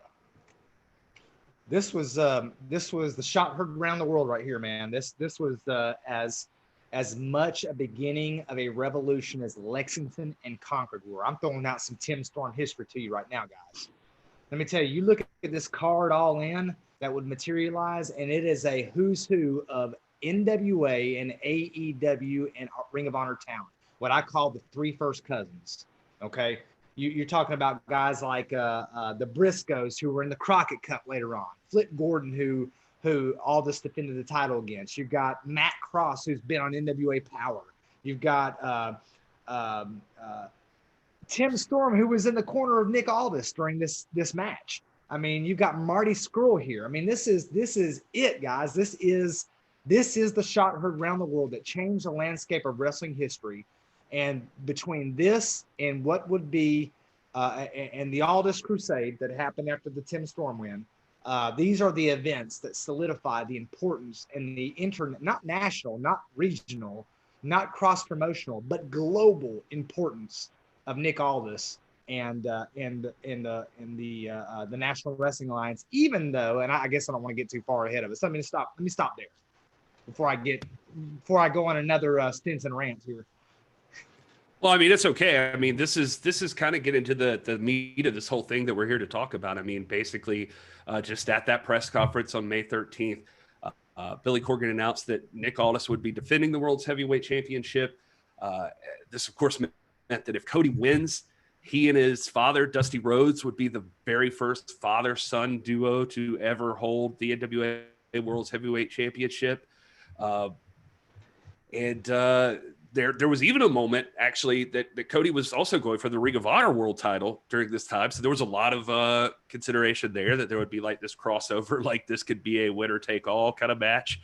And so they did some great stuff here, including a little segment of like Nick Aldis being kind of peeved that he wasn't informed that Billy Corgan had just made this decision on his own. And that was kind of fun. There was also the little feud going back and forth with Cody Rhodes and Flip Gordon that led to Billy actually giving Flip a shot at the title before Cody, and that making Cody so mad. And it was a lot of fun stuff. And again, you can go back and check all of this out in that 10 Pounds of Gold series. You can actually purchase at the National Wrestling Alliance website. You can purchase this amazing DVD complete with additional footage and commentary. It's a 3-disc set. It's very beautifully packaged, and it's real reasonable. I think I don't know the exact price, but it's not gonna break your bank at all, man. But go get this. It's also available online on YouTube for free. But for those of us who don't use any form of technology, it's good to have the same medium that the Pilgrims used. If the DVDs were good enough for the Pilgrims, it's good enough for Doc Stinson. I love that ad, though. By the way, hit subscribe if you haven't already. We're also sponsored by Manscaped.com. You gotta trim those pubes. You know, a real champ. Hey man, but speaking about Manscaped, I'm heading to the beach next week, man. I still ain't got my I gotta get on that. We're actually just talking about that earlier today. That I gotta send you that package. They're gonna think, man, the great woolly mammoth is not extinct. too much. Dutch Mantell's on the beaches of Myrtle Beach. Jeez. That's Rob. That's what Rob calls his wiener. Dirty Dutch. Dirty Dutch. Anyway, that's use code NWA Pod at manscaped.com, 20% off for free shipping. That was a Great American Bash 1990 reference. Oh my gosh! I don't know if you saw in the chat in the Discord in the cast. I mentioned Gary's hairy back and compared it to Dutch Mantell's. Anyway, so let's move on to the actual event itself. At All In, my biggest disappointment, by the way, for All In, I know, Will, you mentioned that it was kind of a decisive situation, depending because it's AEW now. I mean, it's kind of the same similar ideas, like the styles of wrestling clashing together and seeing what's out there. But there are some great matches, I thought, in All In. I mean, it started off with what I thought was kind of a banger of a match, a great opening match with I think it was MJF and Matt Cross, right? And that was a great matchup. The thing is that Nick Aldis and Cody Rhodes, I didn't see a bigger match on the card personally. You could maybe argue with Skrull and Okada or something like that, but I was buying that show to see Aldis and Cody. And so I was a little bummed when they were fourth in. Because I think it comes to that argument of Skrull and Okada was a great match. They had an awesome match and very technical and just crazy. But nobody cared about a match like they did that Aldis and Rhodes match. That crowd was lit for that match, and these guys carried them right through it, and it was everything I hoped it would be, and so I had no complaints. Did you guys feel that same way about it? Yeah. Oh yeah. Oh, absolutely. And I think this is one of the 6 matches that Meltzer rated 4 stars or higher for whatever, I mean, those ratings, he's informed, but you like the matches you like, but this was, gosh, man, this was, when you think about All In, that no one refers to Matt Cross versus MJF. No one refers to Kenny Omega. No one refers to Jay Lethal or Flip Gordon. They refer to Aldis and Cody Rhodes. Well, wasn't the main event a tag team? One of the Young Bucks? What was that main event? It was the Golden Elite, the Young Bucks and Ibushi, Rey Mysterio, and Ray Phoenix and Bandito. That's what it was. Yeah, Phoenix and Bandito. And it was a good match, man. It was a good match, but it wasn't all this Cody, man. No, and even at the time, I can remember, just like I said, when this was happening, I was not an NWA fan primarily. I was interested in it just because of the history, but even for me at that period of time, who was mainly drawn in by Cody and what was going on with Ring of Honor and the Bullet Club and the Young Bucks and he and all that, I thought that match was the main event. I mean, I viewed it that way at the time. And I mean, as I said, looking back, I mean, a lot of people, when they look back at All In, they consider that the main event because there was not a more prestigious or memorable match that happened. The event itself changed the wrestling industry, but when you're talking about the event in a bubble, that match particularly was the best match on the card, hands down, no doubt about it. Just forever mark your calendar. September 1st, 2018 is Independence Day, guys. I mean, it's Independence Day for people who really love pro wrestling and good story writing. That's a really good way of putting it, Rob. I mean, it was, because the thing is like the big point that this thing proved was to show that there could be something else that drew money, that drew fans, that drew tickets, that was in the wrestling industry that wasn't WWE. And so all credit where it's deserved to the stars of New Japan, like Ibushi and Okada and those guys, and credit to the Elite. Those guys have a popularity, and there's no denying their ability. But for me, the biggest thing, like, I was not going to buy that show until Aldis and Rhodes was announced. And I would argue all day that was the big thing. And I think that's what we're saying here too. And there's no better moment. Well, to talk about the match. I mean, it was a back and forth match. It was everything you expect. Had some weird moments, like Aldis coming off the top rope and Brandy throwing herself over Cody Rhodes, and Aldis drops the elbow on Brandy, which made him the heel all of a sudden, I guess. I think he kind of walked into it the heel, honestly, because Cody was just as popular as could be. But I don't know, looking back on it now with this the Jerry Lawler effect, or the Jerry Lawler phenomenon, or the Freebird phenomenon, is the idea that when you're in your home territory, your home venue, you're the baby, or the heel, you're the baby, and you might walk into someone else's and be the heel. And that was at play here. You see it going on now with Marty Scurll. Marty Scurll, people love him. I like Marty Scurll. But when he walks into the GPB studio, I don't care how bad a man Aldis is the baby face. You know, and Gary, you've seen this. Don't get me wrong. I mean, people cheer for Marty Scurll when they come in, but that place is overwhelmingly, solidly behind Nick Aldis, because he represents he's our guy. And so that's what's at play here is, yeah, Aldis was playing the heel, as it were, but it wasn't because he was a heel. It was because this was the Cody show. Totally agree. And they played into it, absolutely, like I said, with the elbow drop onto Brandy Rhodes. And that would come into play later on with sorry, Rob, you know how the other day your wife was messing with you when you were trying to talk? Yeah. It's happening to me right now. Nice. It's driving me nuts off to the side. I'm going to turn the camera. For the record, she just mooned me, and I have no shame in telling anybody that. She just mooned me through the door. But anyway, so sorry for the listeners and for everybody who didn't get to see that. But anyway, no, it will come into play later that Brandy's interference was here. But at the end of the day, Cody does get the win over Nick Aldis, and a huge historic moment occurs. There is that iconic to me, that image of Cody Rhodes on his knees, crying, bleeding, holding the 10 pounds of gold for the first time. Just an amazing matchup. And I don't think the show ever topped that feel. Amazing, man. You know, and again, let's not read 2020 back into 2018. We're still on the heels of this historic title run by Aldis. Aldis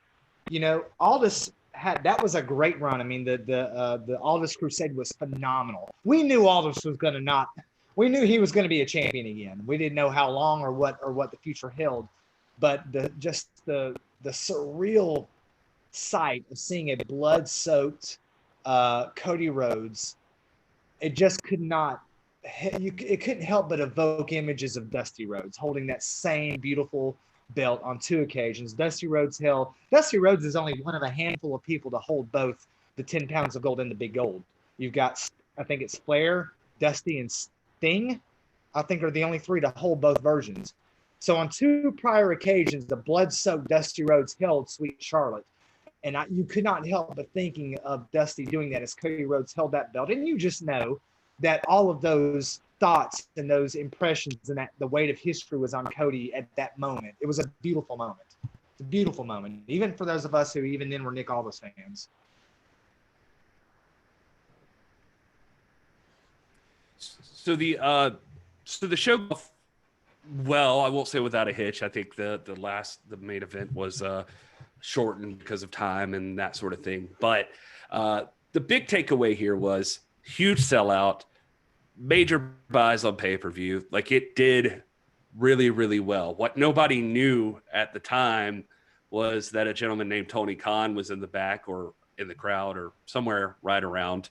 And this is like I said earlier, like it was like the business plan for Cody and the Elite, showing what they could possibly pull off. And that's why I said up top that these two guys not only kicked off the modern era of the NWA, or like really christened it, they also were part of changing wrestling completely.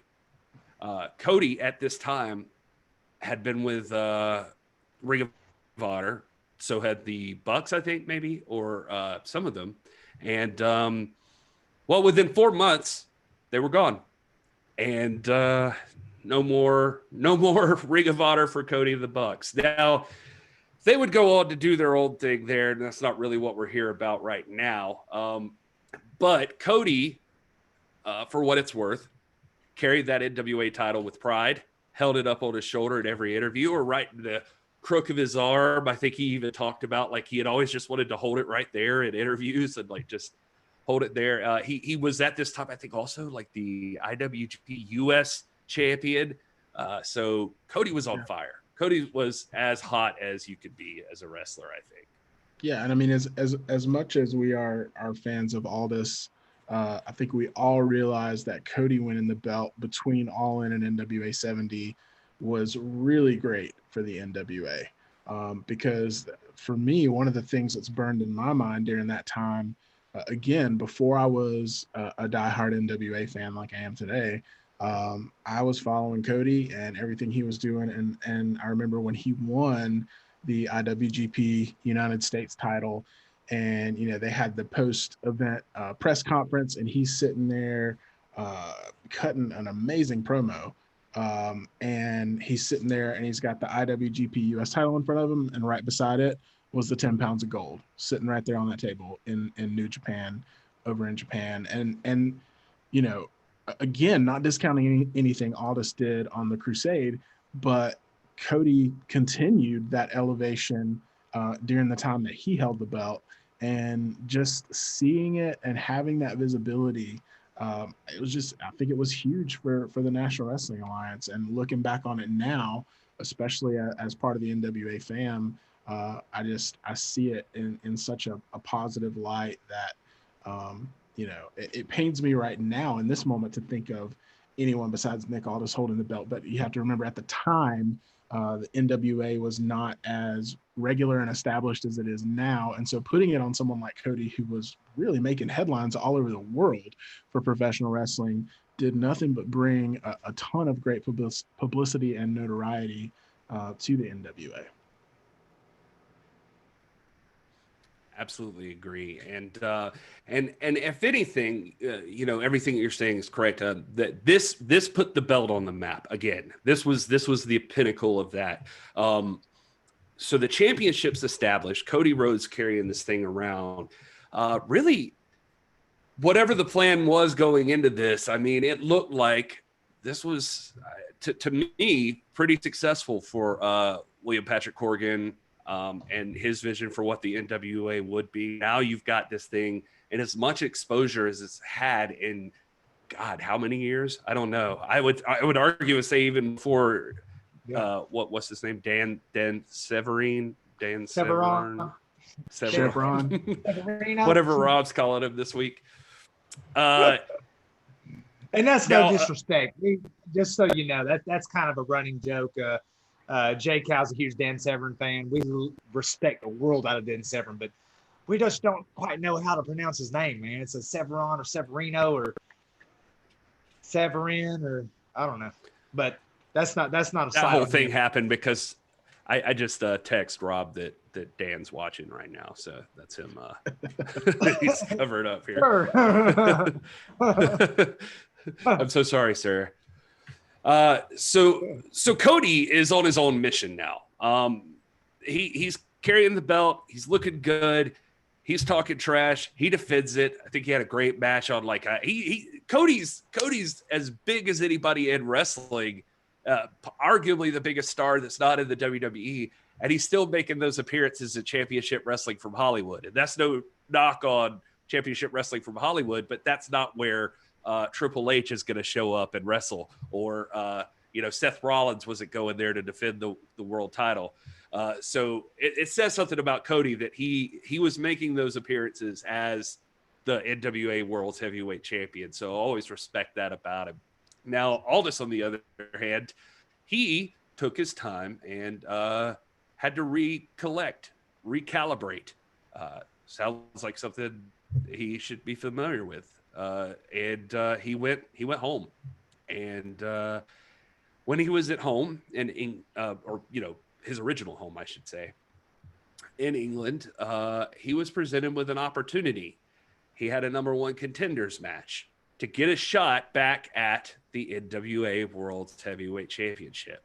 The only caveat is he was going to have to beat his old friend and mentor, Doug Williams. And sure enough, they had that match over in jolly old England, and Nick Aldis came out on top with the defeat. And Doug Williams, I can't remember if it was exactly right after that match or it was like right there soon after he unofficially retired from wrestling.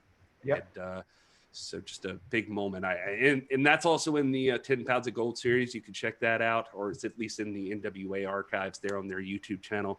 It's a really cool story. And just seeing that, Nick's biggest regret is that he doesn't have the title there to defend against him, and it's a number one contenders match instead. But still an amazing.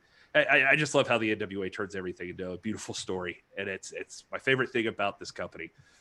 But that out of the way, Nick Aldis is the number one contender again for the NWA World Heavyweight Championship, and it is announced that he will be getting his rematch against Cody Rhodes at NWA 70 years of the NWA, Rob, and they're going to have this match in the main event where it belongs, and it is going to be a best 2 out of 3 falls matchup, just like it's supposed to be.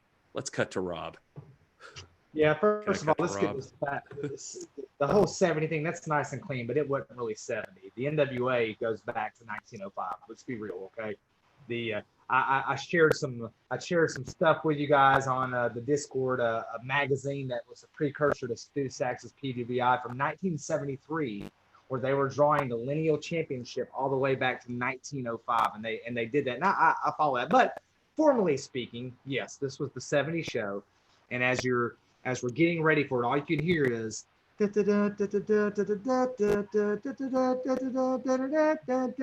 great prize fight. Phenomenal matches, including the likes of Tim Storm, Josephus, my man, Jazz, Penelope Ford, Colt Cabana, and of course, the way it's supposed to be, like you said, Gary, Cody and Nick Aldis.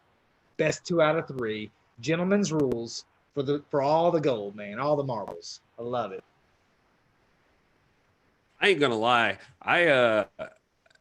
The day this show was announced and available for me to purchase, I had it on Fight TV. Not even any hesitation. I needed to see those two do it again.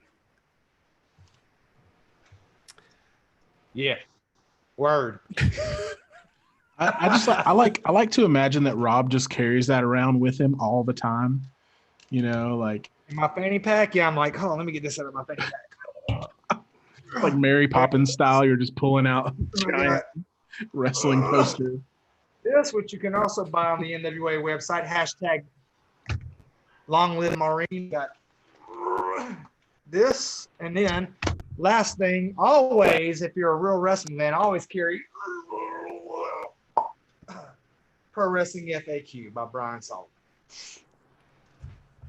What When did Rob become a shameless plug machine? Like, what just happened here? Didn't we have the business meeting yesterday when you're like, Rob, you don't plug enough for the. That's not what he was talking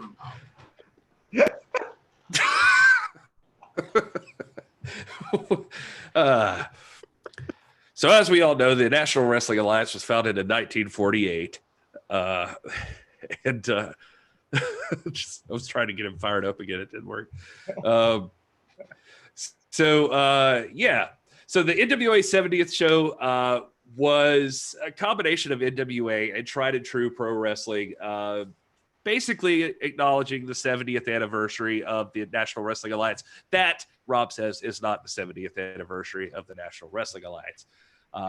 But as Rob mentioned, in the main event, Nick Aldis versus Cody Rhodes, 2 out of 3 falls for the World's Heavyweight Championship. The match also featured other stuff like you got Sam Shaw. It was the introduction of the national title, the relaunch of the national title. So that was a big deal. They were having like a sort of a tournament. It was 2 4-way matches leading up to the 2 winners facing each other for the national title.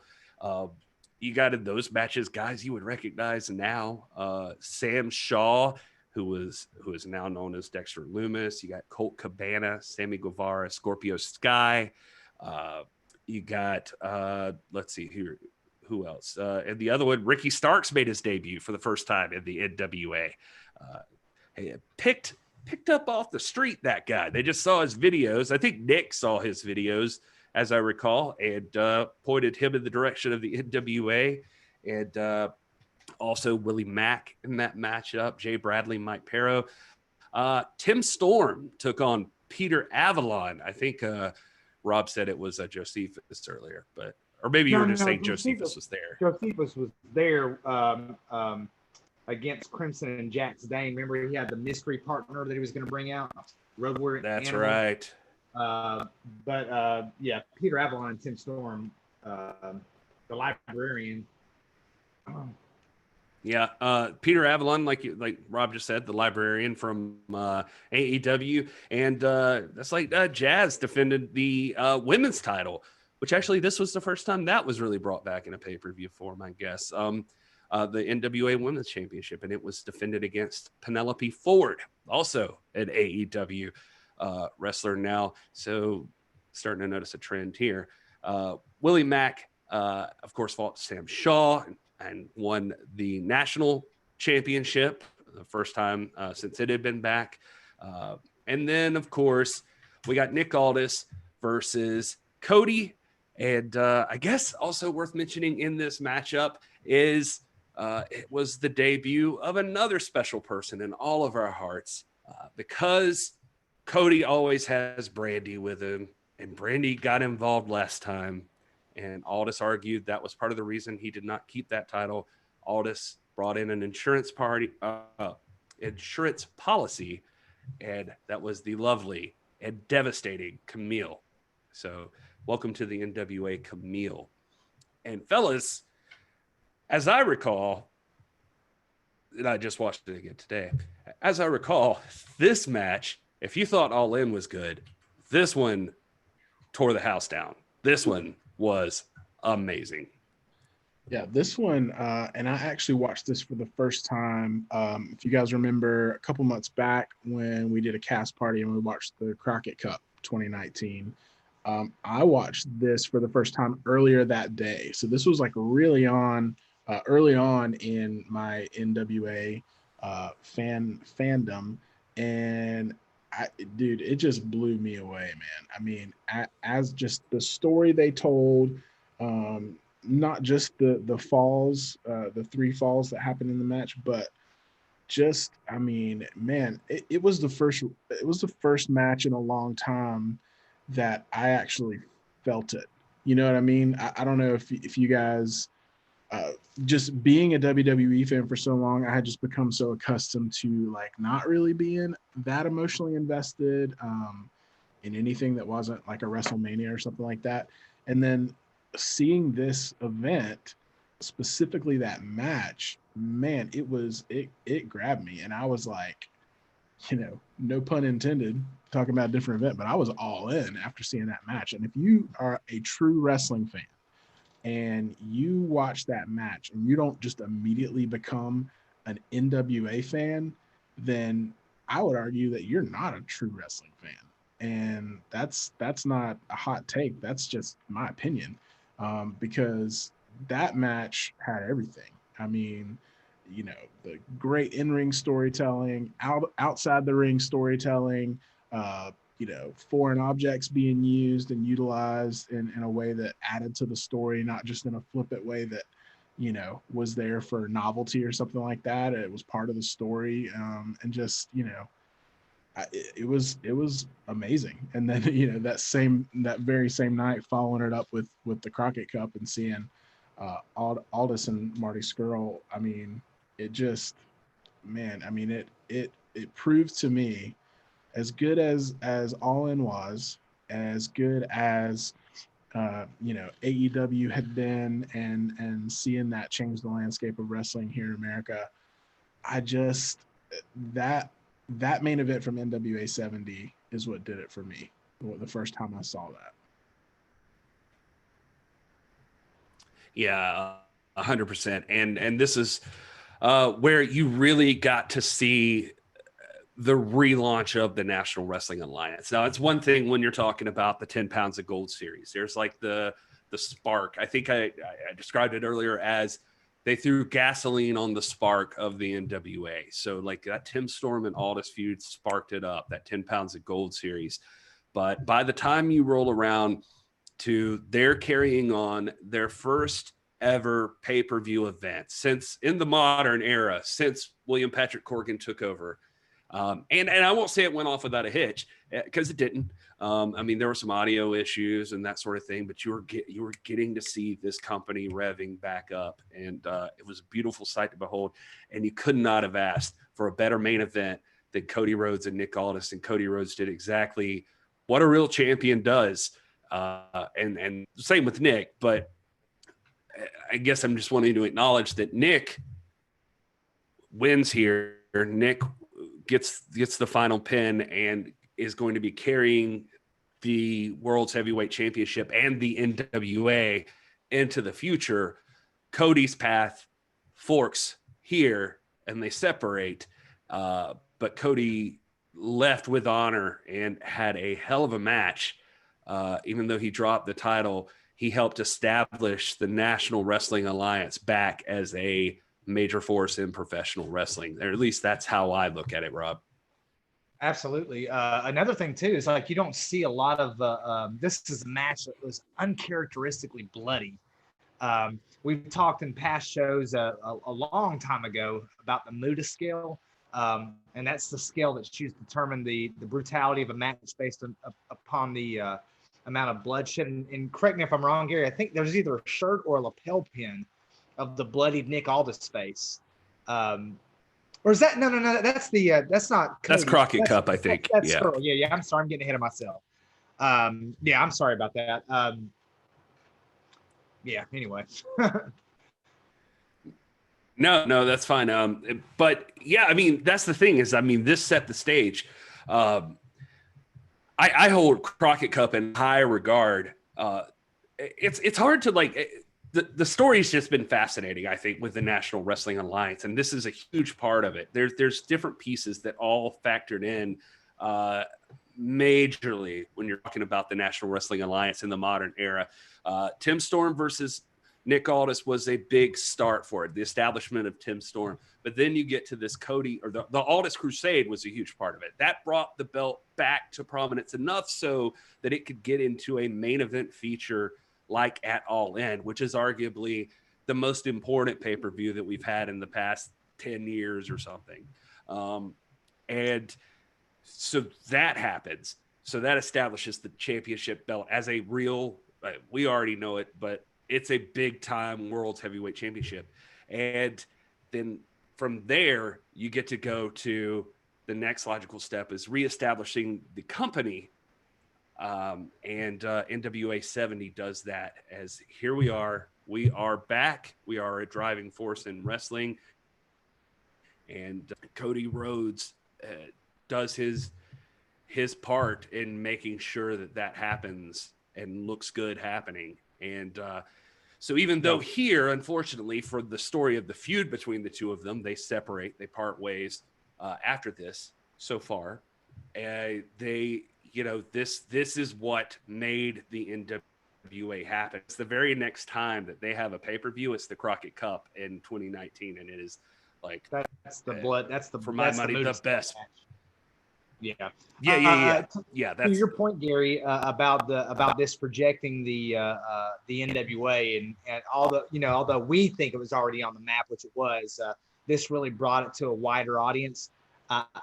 Wrestling Days, a friend of our podcast, a friend of 10 Pounds of Podcast, he, I can't summarize it better. His reaction, if you've ever seen his reaction to the watch along on this, after Aldis wins the title, Wrestling Days quotes, he says, in his own fashion, the way that only Wrestling Days can do it, he says, "The king is dead, long live the king." And we have the inauguration of a new king, Nick Aldis, who has now been king for, let me pull up my screensaver, for 619 glorious days. Wow, that is beautiful. I love that you just know that.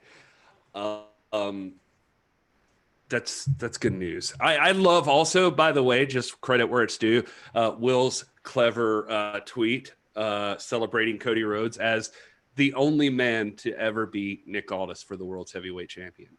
So. It's only been done once. It's true.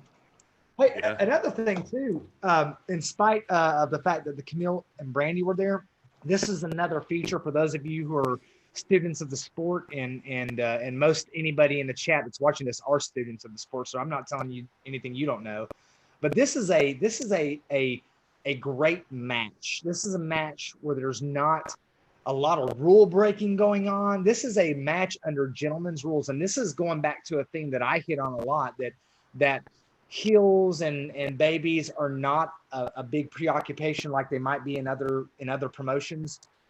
It's pretty much a clean match. Cody beat Aldis clean. Aldis beat Cody clean.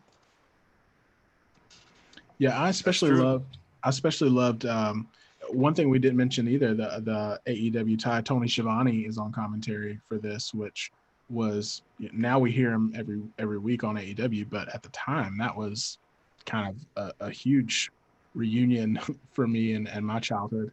But when they were brawling outside the ring and the official comes over and tells Cornette, I'm not gonna count him out. I'm not gonna disqualify him. Basically says I'm gonna let him go. And that, to me, the fact that they clarified that instead of just leaving us as fans going, well, I guess this is a no DQ match. It played into the story as well. I love little behind the scenes type feeling stuff like that, where it just added to the prestige of the match, that it had to be so adaptable to what was going on, that this was such a big deal that they're like, we're not going to end this in a DQ or a count out. We're going to let them go. These guys have business to take care of, and we're going to let them do it. And as you said, there wasn't cheating, there wasn't anything like that. It was all within the context of that feud and this culmination of this rematch, and it was beautiful, man. I loved it. Yeah, I will say this too. I remember one thing that really stood out to me about NWA 70 when I was watching it back. When I was watching it live, it was the respect of the history. We always say up at the top of the history, legacy, and tradition, all of that. That's real in the NWA. And at that time, you're not seeing this in a period where, because I'll give credit where it's due, nobody will like this, but AEW does seem to acknowledge those things with featuring folks from the past.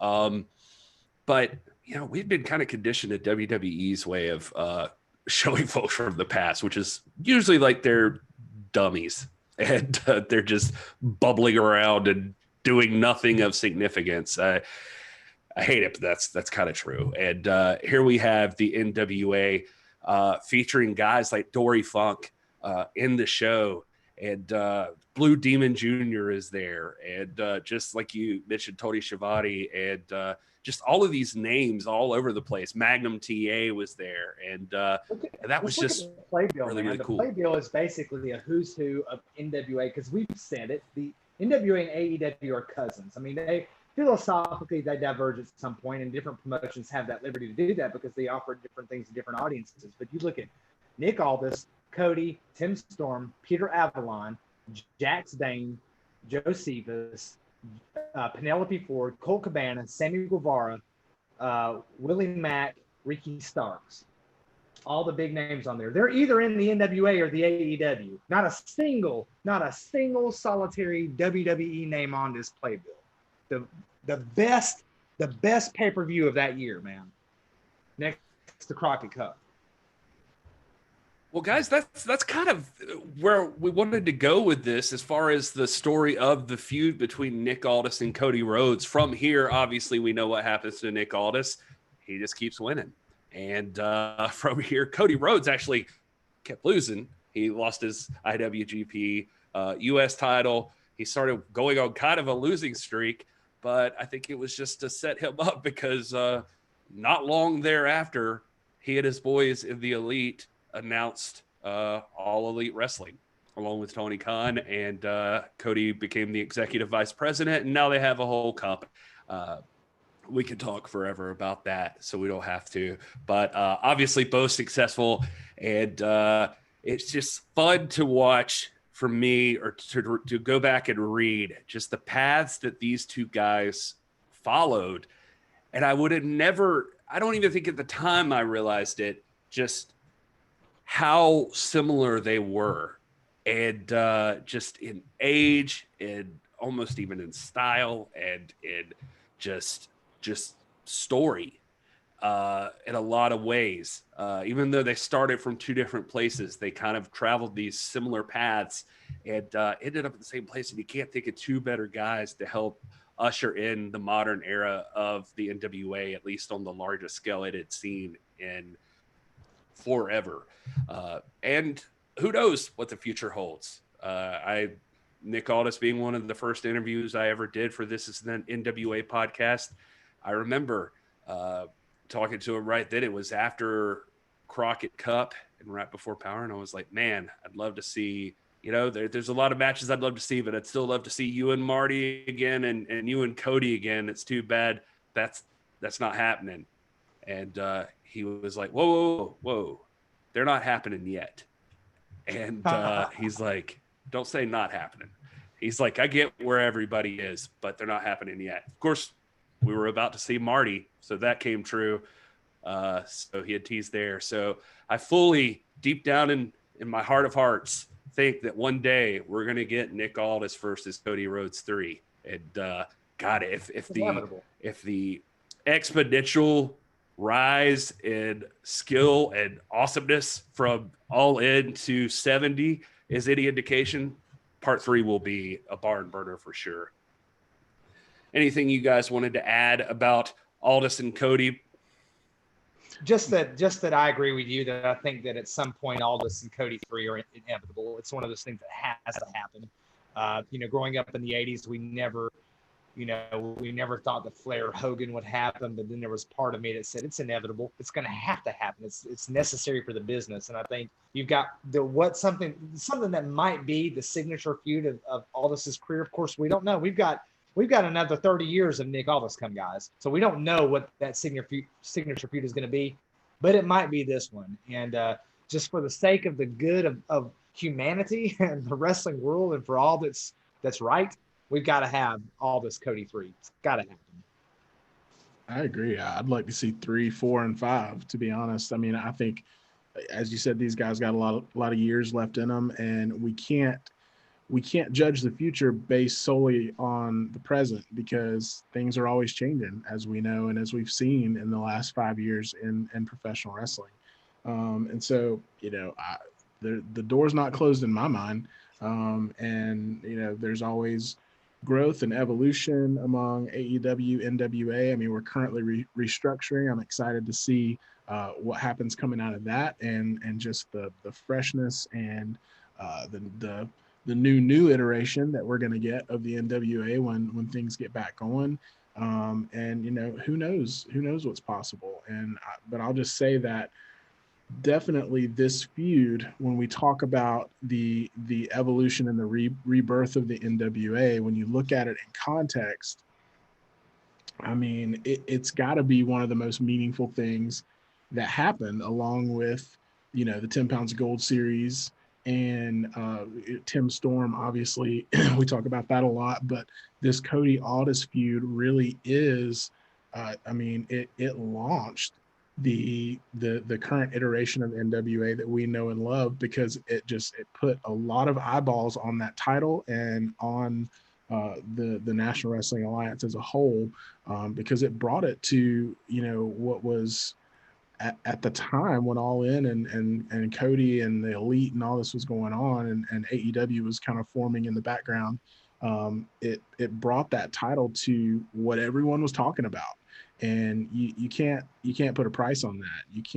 You almost can't plan that. It was such an organic grassroots thing that spawned from this Meltzer tweet that, as we know now, looking back on it, was not an educated guess, because somebody who is as established as a Dave Meltzer just casually tweeting that these guys couldn't sell out an arena like that, and then it happened, and then everything that's happened since then, and now we've got the Wednesday Night Wars and all this stuff, and it's a beautiful thing. And we are diehard NWA fans here, but we say it all the time, we don't hate on other organizations. Yeah, we're a little critical of WWE just because we don't feel like sports entertainment and pro wrestling are the exact same thing. So but when you look at AEW and NWA, they both respect, I feel like, the same ideals of pro wrestling. They just execute it philosophically differently, and that's okay, because there's going to be some people that like AEW, and there's going to be people like us who would prefer the NWA. We don't want the AEW just to be a carbon copy of the NWA on TNT. That's not what we want. We want there to be something for everyone, for all forms of educated and true, pure pro wrestling fans like we are. And so it's just really a beautiful thing that's happened. And this was really the formation of two of the best professional wrestling promotions in AEW and NWA, both being formed, one of them being formed for the first time, and then the NWA being reborn under Billy Corgan. And so this feud, in my mind, will always be something. I think 20 years from now, when the three of us are still sitting here talking on YouTube, probably we're going to go back and have this same conversation and have really fond memories of this time as kind of a pivotal moment in the formation of the NWA. Absolutely. I can't think of a better way to end that than that.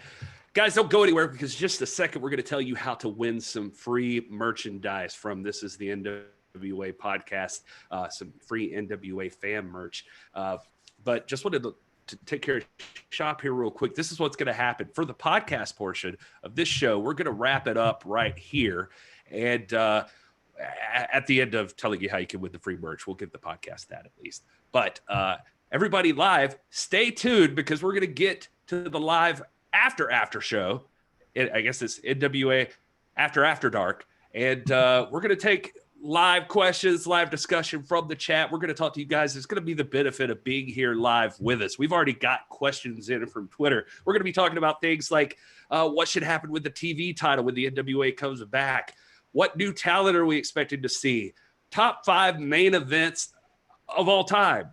We're going to fantasy book Mission Pro, which is going to be a lot of fun, because Brian Rosa is in the chat right now, which means Thunder Rosa might not be far behind. And should the NWA titles be defended in any other promotion, and much, much more. So make sure you stay tuned. But before we go there, Rob, tell everybody where they can find you online for the podcast. You can find me at rstinson4. You can find me on Instagram at Robert Stinson or RD Stinson4. There's some other mark out there going by rstinson4 on Instagram. It's not me. You can find me on Facebook at Robert Stinson. Most of my content, and that is Piper's Notes, Stinson Vision. I also throw some educational type stuff that's not directly wrestling related. My mission is to show that wrestling is a high form of culture alongside other forms of performance art like studio, dance, theater, music, drama, history, mythology. And so you might see me drop on an old lecture from my teaching circuit. I actually dropped one this week on a famous occurrence here in the Civil War here in my locale, Chattanooga, the Battle Above the Clouds. So you can find some stuff up there. But you know, I'm not hard to find. If you follow me on Twitter, I'll follow you back. Of course, most of you guys in the chat already follow me, so that's a moot point. But you can also find me on. I'm not going to stop you there. I'm just going to stop you there, Rob. I'm going to go ahead and. I'm not going to talk about me not being on TikTok or you being able to find me as Tom on MySpaces or being able to find me on Napster or LiveJournal or AOL.com, or I'm not going to say any of that. I will not say that I am Tom on MySpace. I'm not going to say it. You can't get me to say it. We appreciate that. Will, where are you? Did I mention? Hey, it's Will with 1L on Twitter and Instagram. Real Hey, it's Will on TikTok.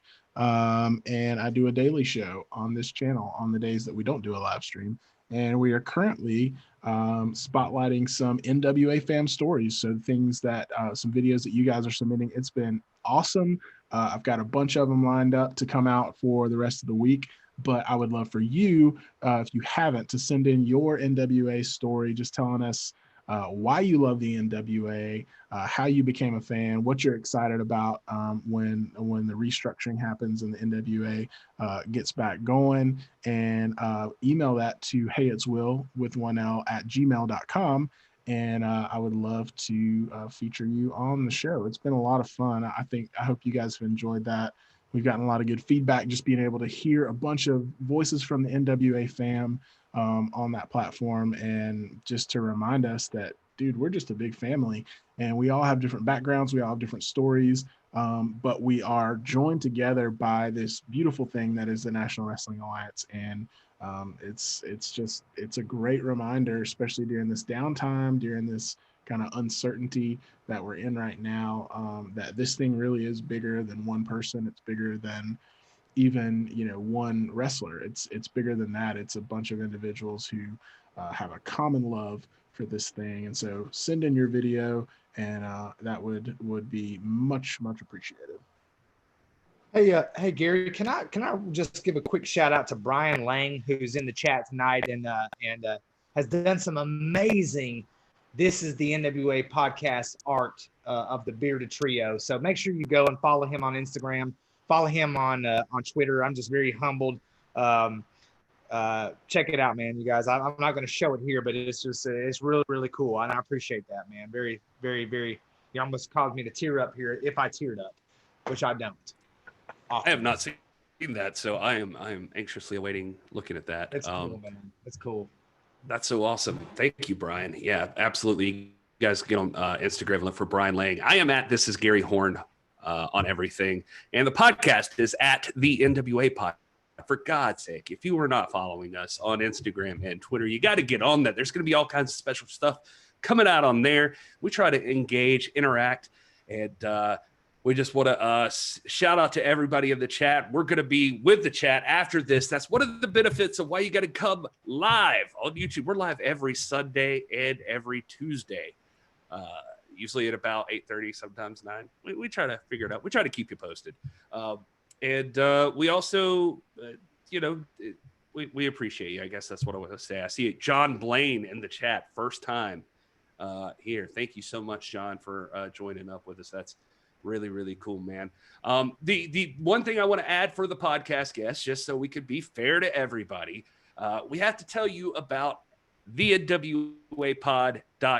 You guys have to check that out. It's the brand new website. We'll put that thing together. It looks beautiful, and you got to go see it. And there you can support us in a lot of different ways and help us out. One of the ways is the easiest way is you just want to buy us a beer or something, toss $3 our way. You get a one-time donation if you'd like. You can also set that up to be monthly if you want to be really super friendly with us. We'll love you and call you on the phone every night and tell you good night. And Rob will. I was about to say, Rob, man, you really do that. Yeah, I'm a social person, man. I'm social, man. I'll call you. He doesn't sleep, so there you go. Except during evidently except during the main event of Bash 90, then I sleep. The other big thing that's going on there right now is a huge sale on hashtag NWA fam merch. If you haven't gotten a piece of that, there is shirts, a cool coffee mug, tank tops, all kinds of stuff. Just hashtag NWA fam, our way of celebrating this community, our hashtag NWA fam. All of it is marked down right now to basically cost. And so we just want to get it out there. We want you guys to have it. And so it is as cheap as it can get. And you guys can go there right now and purchase it. But if you're in the mood to wait and find out what else or what other opportunities you might have, we are doing a giveaway right now for a free piece of merchandise from the NWApod.com. All you got to do is go to that website, the NWApod.com, and you put in your email address. You scroll down to the bottom, there's a little place there where you can put in your email to sign up for our mailing list. And when you do that, you are automatically entered to win any piece of merchandise from this. You just tell us. If you win, you just tell us what you want. We'll send it to you. Just that simple. That's all you got to do. So go to the NWApod.com and give us your email and or buy us a beer and or buy a shirt. Also, hit subscribe on YouTube. Even if you don't really use YouTube, go to YouTube, set up an account. If you've got a Gmail account, that's all you got to have. Just hit subscribe. It just helps us out, helps us get in front of more people. And but podcast, we love you. We thank you so much for listening. We're going to hang out with the live chat now. If you don't want to miss out on that, make sure next time you're here. But until then, enjoy your gravy cake. All right. And that will be the end of the podcast portion. We got through it, everybody. Yay. Now we get Whiskey Gary. Whiskey Gary. Oh, Whiskey Gary. Whiskey. I don't have any whiskey, man. I wish I did. What are you talking about? You don't have whiskey? What the freak, dude? It's hard times. I told you. Yeah, it's hard times. Well, I'll send you some freaking whiskey if you're that needy. Okay, you can send me. I'm just saying. I put on. Okay, yeah, sure. I mean, I'm not going to turn you down sending me whiskey, but I put on the COVID-19, man. So I'm trying to help myself out. Step back a little bit. COVID-19 will help you COVID-19. Let me tell you right now, this is a little quick Civil War story. Here at the Battle of Chickamauga, the federal commander, William S. Rosecrans. Oh, you don't want to hear it? You don't want to learn something? No, I just nobody said that. I'm sorry. I love it, Rob. I love what's going William on. William S. Rosecrans, the commander of the Federal Army of the commander of the Federal Army of the Cumberland, one of my favorite commanders. Some people thought he was going to run against Abraham Lincoln. He was so popular. This was before Grant had become the rising star in the federal armies.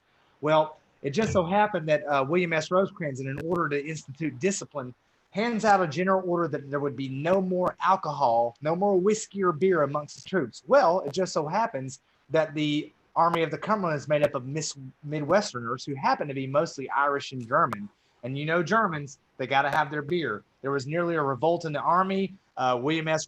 Rosecrans backtracked and even bought them pallets of nice beer and spirits to fuel that militancy that's so important in the army. And so if you don't have your whiskey, Gary, you're not doing your job.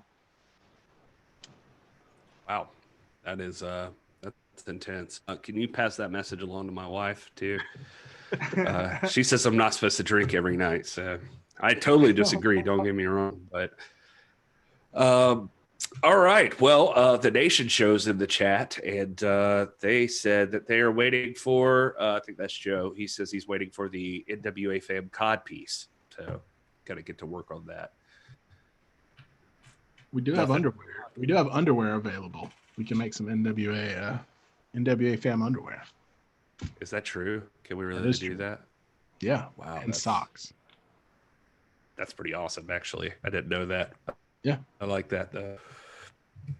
All right. Let's see here. Kingston Bandwagon. This almost became a TED Talk from the Good Doctor. You are correct. You are correct.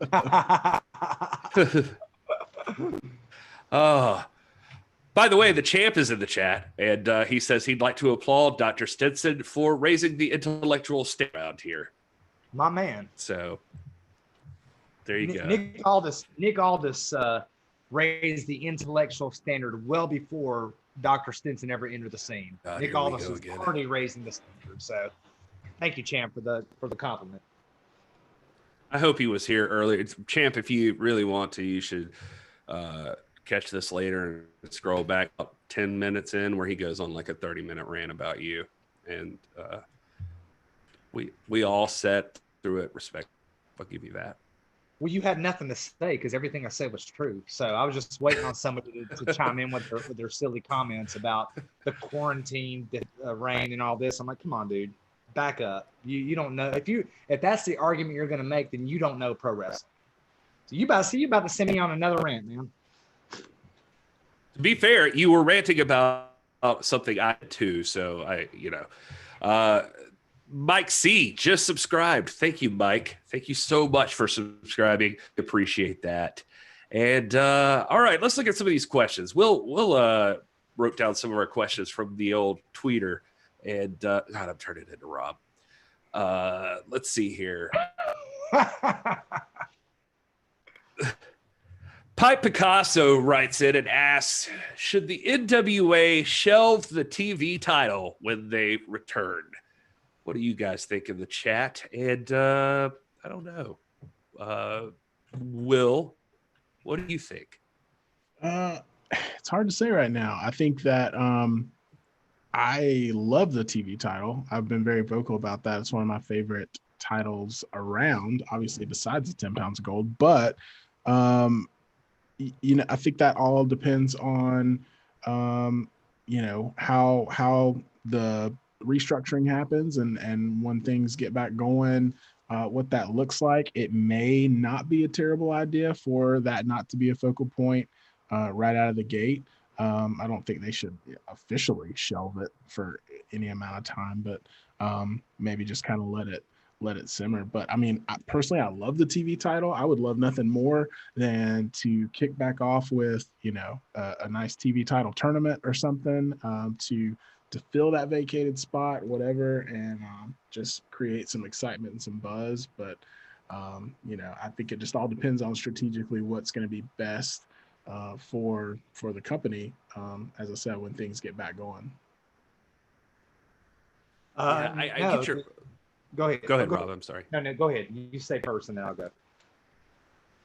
Well, I was just going to say you make some excellent points, Will, as far as I'm concerned. I see WWE Front Row asking if we even know for sure it's vacated. No, speculation. Somebody just asked that on Twitter, and we're just acknowledging the question. We don't really know what's going on. We will keep you posted as we know anything. But, I don't think there's been anything official said about any of that. To what we're talking about, I mean, it's like Will makes a good point about it not being a focal point. I love a good tournament. I've said that like 100 times, but I don't know if it's, since hard times, I don't know if it's too early for another tournament for the TV title. I also think it's hard to put it back in the bag once you've let it out. Like it just, the TV title's there now. And so people are going to expect it. That was the most asked for thing in the entire time I've been doing this, is people wanted that TV title. It finally came through, and I just can't imagine it going away at this point. So it's a very difficult thing to go. So I guess I just have to say no, and I don't know how you decide. Maybe something to get a number one contender spot or something. But so mine's a big old fat non-answer. I'm with you, Gary. I think that subordinate titles have played an important narrative role in wrestling. I think the TV and national championships. The question would be, you've got to have, unless you're just going to have one subordinate title, and that's a different argument to make based on roster size and this kind of thing. But I don't think that the NWA is lacking in talent or narrative power.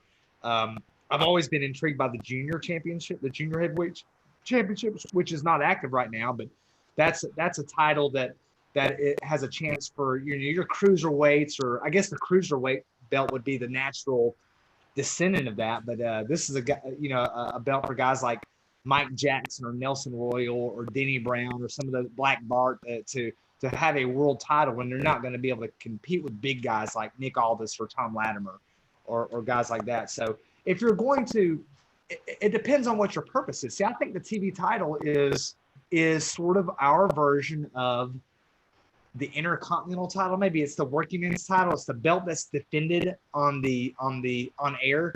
The World's Championship, with rare exceptions, there's a place for the Aldis Crusade. There's a place for the Ric Flair defending the belt 16 times in 30 days during Bash 86 when you're competing and we're trying to elevate the brand and all that. But for the most part, the champion does not have to defend the World Championship. That you earn a spot at it. You don't just get a shot at the title just because you woke up that day and felt like you got a shot. You have to earn that, and you have to spend time building the gravity. A World Championship match is a major historical event. If it's defended 30 times a year, it's not a major historical event, and that detracts from the importance of the belt.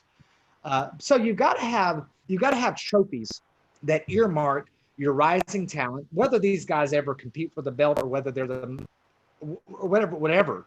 These are the guys that are being positioned to challenge for the title. So I think that the NWA's got a good number of titles right now between Aaron Stevens' national championship and the TV title held currently by Zicky Dice. I wouldn't take them away. I mean, I think they promote, they serve their purpose of pushing everything upward, if you know what I mean. Everything in the show should push the World Championships upward. My question would be, do we need a subordinate women's championship? We've got the most vibrant women's division in wrestling, and you've got Marty Bell, you've got Melina, you've got Allison Kay, you've got Camille. Should there be a subordinate championship within the women's division, or is the women's division just too small? It's a smaller fraternity, as it were, or sorority.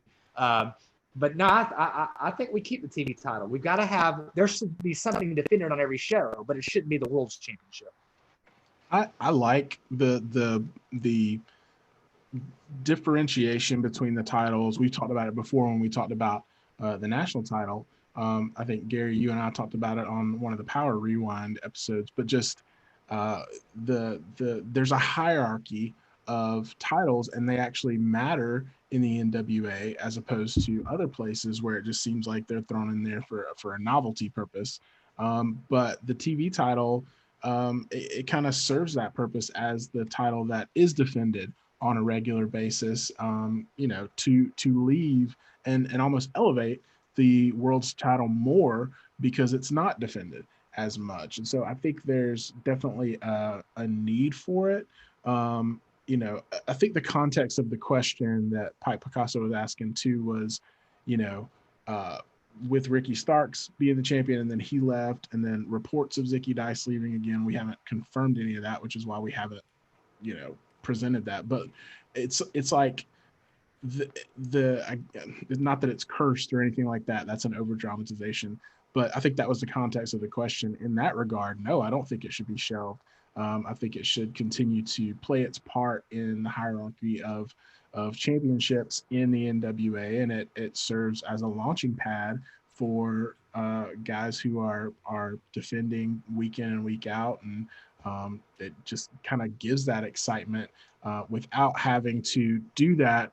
We mentioned earlier, and I don't want to harp on the WWE, but without having to defend the world's title every month, you have a title that can be defended on a regular basis and create some excitement and give some guys a chance to shine. And I think that's important strategically in the philosophy of the NWA and the storytelling that goes along with the promotion as a whole.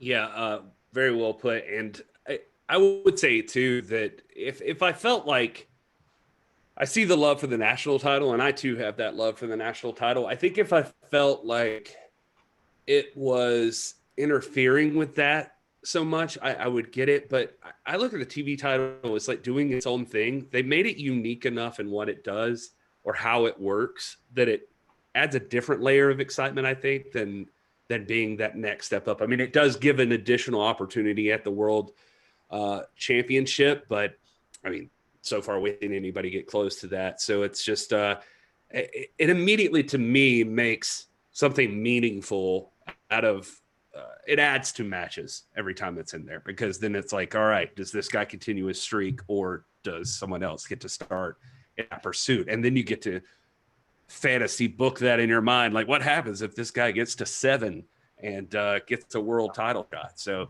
I don't know. For that aspect, I really still kind of dig the TV title. And to James Lawrence mentioned in the chat, and I think he's right. I said earlier that the TV title is analogous to the Intercontinental title. I was thinking more of the Intercontinental belt being a worker's belt. That's not been so much the case in the NWA of late, but I think it should be that way. I'm with you 100%, James Lawrence, my brother. I think that the national title should be the national title. There was a big debate in 86, 87, 88 about which title had more prestige, the national title or the U.S. title. And that was eventually resolved by eliminating the national title altogether. Well, we're in the opposite scenario now where we don't have a U.S. title. We have a national championship. And I think that Aaron Stevens is, he's got his gimmick and he's funny and he plays that up. But Aaron Stevens is a legitimate world-class athlete who I don't think that Aaron Stevens is going to be the guy that unseats Nick Aldis. I don't think he's better than Aldis, but I think that he would have a very good, credible series of matches with Aldis if they chose to go that route. The TV title is much more similar to a cruiserweight or a junior world's heavyweight championship. And remember that the TV title historically has been called the world's TV championship. It's been considered a world championship, a workers championship. But to somebody's point, I can't remember who said it earlier. This is a title that exposes new talent or gets people on the map and is used to promote people. So I think all those arguments can be made. The national title is getting overlooked just because it's not, been treated with the reverence. And, Aaron Stevens, who as much as I like, he puts the three pieces of tape on there, calls it the third degree national championship, uses it as a gimmick. And maybe that shouldn't happen, but that's neither here nor there. The point is, I think James Lawrence is right. I guess my point was that it seems as the way that things have developed, and Will, you might comment on this, it seems to me that the TV title is the worker title because it's the one that's being defended every single show. Yeah, it is. And that's the Intercontinental title, that comparison.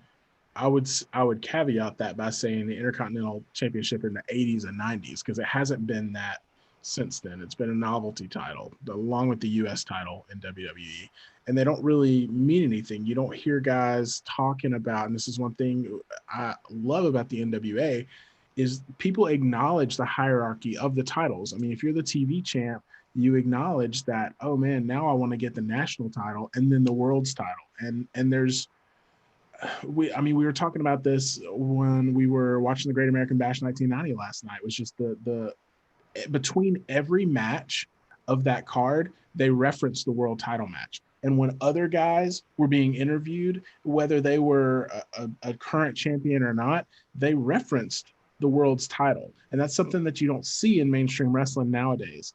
But that's something that you did see when NWA Power launched, and you had guys like James Storm, who was the national champion, coming out and saying, hey, this title is a step for me to the world's title. And so there was a clear hierarchy of titles there that was acknowledged by everyone else. And I think the TV title plays a pivotal role in that. So my personal preference would be to continue to see that utilized in that way, to give new guys a chance to shine. And there is just an added level of prestige and interest when you have just a random match between the TV champion and somebody. It's not going to main event a pay-per-view, but it adds another layer of interest to the story, and it gives you another focal point and just some depth to what would otherwise just be a really good wrestling match or grudge match. But now you add in that, kind of entry level workers title to that, and it just ups the ante a little bit.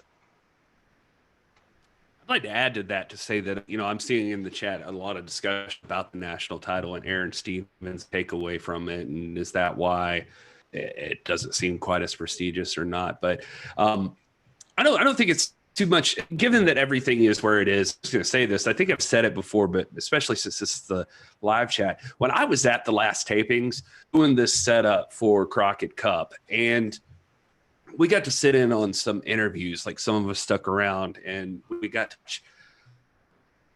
Sean sit down interviews with like different people. And there was definitely the process going into it of Trevor Murdoch was going to be competing for the national title against Aaron Stevens. I don't know if I shouldn't say that or whatever, but who knows what'll happen when everything comes back. But that's where things looked like they were heading. And those two down, and I thought to myself, right before these interviews, I was thinking, I just need Aaron Stevens to beat the title, so it's legit. And Aaron Stevens actually gave like one of the best interviews I've ever seen him give, and it was a legit, like, serious promo. And I mean, he started off in the thing, he's like eating food and goofing off, and I'm not going to give away everything he says or whatever, but the gist of it is that he was talking to Trevor Murdoch, and Trevor Murdoch is just like getting on him about, you're a joke. You don't deserve that title. You don't know what it means, and you know, doesn't mean anything to you, and everything you just playing around and goofy, and I'm gonna beat your ass, essentially. And Aaron Stevens kind of at some point like flips the switch a little bit, and he's like, no, the problem is you're just because I have this title, and what I've done is everything I have to do to keep this title, and you don't like the way I do it, and you don't like how I do things, but I'm the one with a belt and you're not, and it drives you crazy. He's like, but how to be a champion. And I don't know, there was this like seriousness in his eyes when he's saying this, and you're like, this guy who's manipulative, he's playing a game, and it gave like another side to him. I really enjoyed it, and I hope that we get to see more of that out of him, because I think it would turn everybody around real fast, because I know definitely that night it did for me. I was like, all right, this guy's a player. Yeah, not only can Aaron talk, not only can he entertain. I mean, he won my kids over. He won me over. He's an established talent, a big guy who's won a WWE World Tag Team Championship. He held it with The Miz. He tagged with Cody Rhodes for a while. Speaking of Cody, on his 35th birthday. The Rhodes Scholars. That's right. Yeah. Aaron Stevens is a legit force. This is not he plays that comedian role, and he provides comic relief, but let's not sleep on him. And I don't think that putting the three pieces of tape on the belt detracts from it. I don't think his personality, I just want to see it defended more, I guess is what I'm saying. Yeah, I can definitely see that, but you could also see why Aaron Stevens would avoid that. But yeah, I'm interested to see what they do with it from here. Let's jump to another question in the thing here. So we hit everything. RJ asked, what new talent / VP do you want to see in NWA? Now, I'm not 100% sure if he's like asking us to tell, is he just meaning all together? It's like new people in general, I suppose. In the NWA? I'm sorry. I didn't hear. What was the question? I'm sorry, brother. Well, the way it's written here is what new talent / VP do you want to see in NWA? The WW, shoot, man. We've had great direction and guidance in the NWA. I mean, regardless of whatever's happening in the cultural climate and all that, you cannot take away from the vision of Billy Corgan, David Lagana, Tim Storm, Josephus, and Nick Aldis. I think that the NWA is very well situated. It's filled with people that share that vision and are committed to it. I don't think that the NWA is going to miss a step. I mean, a lot of what we're feeling right now is frustration that's COVID related, and just the way that what our commitments are as far as performing before empty audiences, and the nature. Power was kind of our flagship show, and that's not happening because you can't do that before an empty audience. But I don't know. I mean, Gary, you have relationships that I don't have, and so you might be able to speak better on this than I do. But I think like someone like a Nick Aldis, who historically you look in promotions that have been run by champions who have held the belts, or champions who have done the booking, like Fritz Von Erich or Stu Hart or Dusty Rhodes or Flair even. Nick Aldis, I think, is a professional. He's educated. He's informed. He knows the business. He's got a keen sense. Obviously, like we were speaking earlier about him having the foresight to turn down the contract that was offered to him, because he saw what was, he anticipated what was coming ahead. But then you have other people like Josephus, and again, I don't have any contact with any of these people, so I'm not in the know or anything. But in Maureen Tracy, of course. Maybe you see Billy Corgan take more of an active role. I don't know, but all I do know is that the NWA is filled with capable people, and I just look to the leadership of our champion Nick Aldis. He's the one who's the visible representative, and he's the one who's got that. Wherever you stand on, the responsibility for the company is going to fall on him, even if he's not the owner. He's the champion, and so I expect him to step up in some way. I wouldn't be surprised if he became. In some way, and he's already been involved in you listen to his interviews and you look at credits after the shows, that Nick Aldis has a hand in the direction of the show, and it's obviously a well-informed and responsible hand, so I wouldn't be surprised to see it go that way. As far as like new talent, the one name that I saw mentioned earlier, and this isn't a new talent, but someone that I'd like to see have a bigger presence, is Matt Cross. I'm a big Matt Cross fan. I think that he's got amazing ability.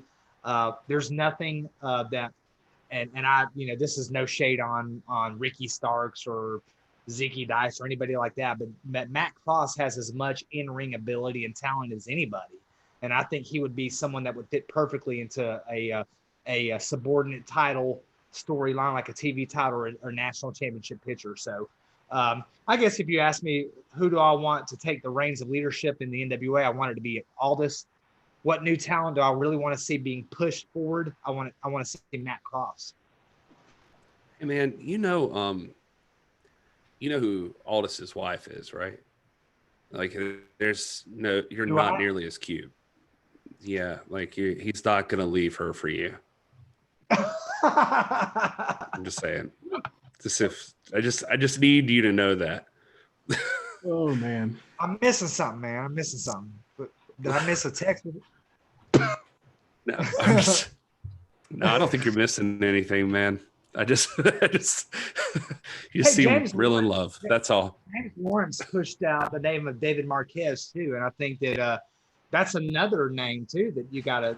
David Marquez is a force, man. He's been active in NWA since Billy Corgan's been involved in it, and he runs a championship wrestling from Hollywood and some other things, and you can't over or underestimate the role of David Marquez. So, Dave Marquez would definitely be a name I threw. I'll tell you what, just to be perfectly honest here, if I could be upfront with everyone, it bums me out thinking about that part right now.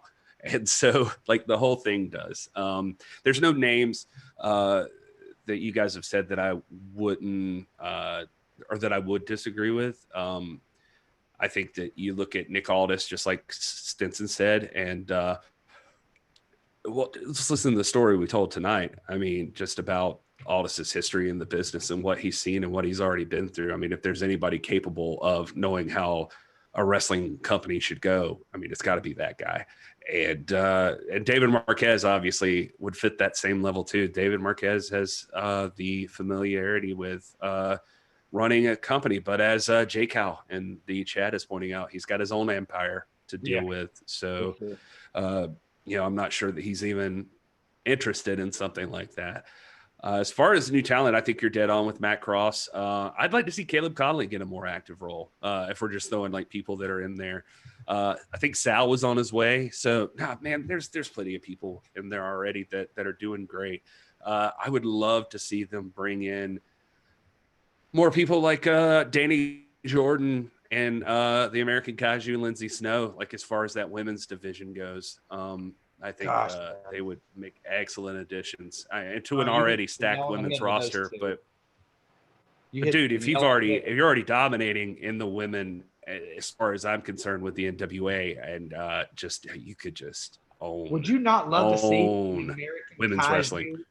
the American Kaiju and Thunder Rosa, man. What a match. Dude, that's exactly what I'm thinking of right now. Like that matchup. Oh, come on. And Danny Jordan and Lindsay Snow have this really great feud that's outside of the scope of the NWA, man. I'd love it. There's so much opportunity there. I'd love to jump on that.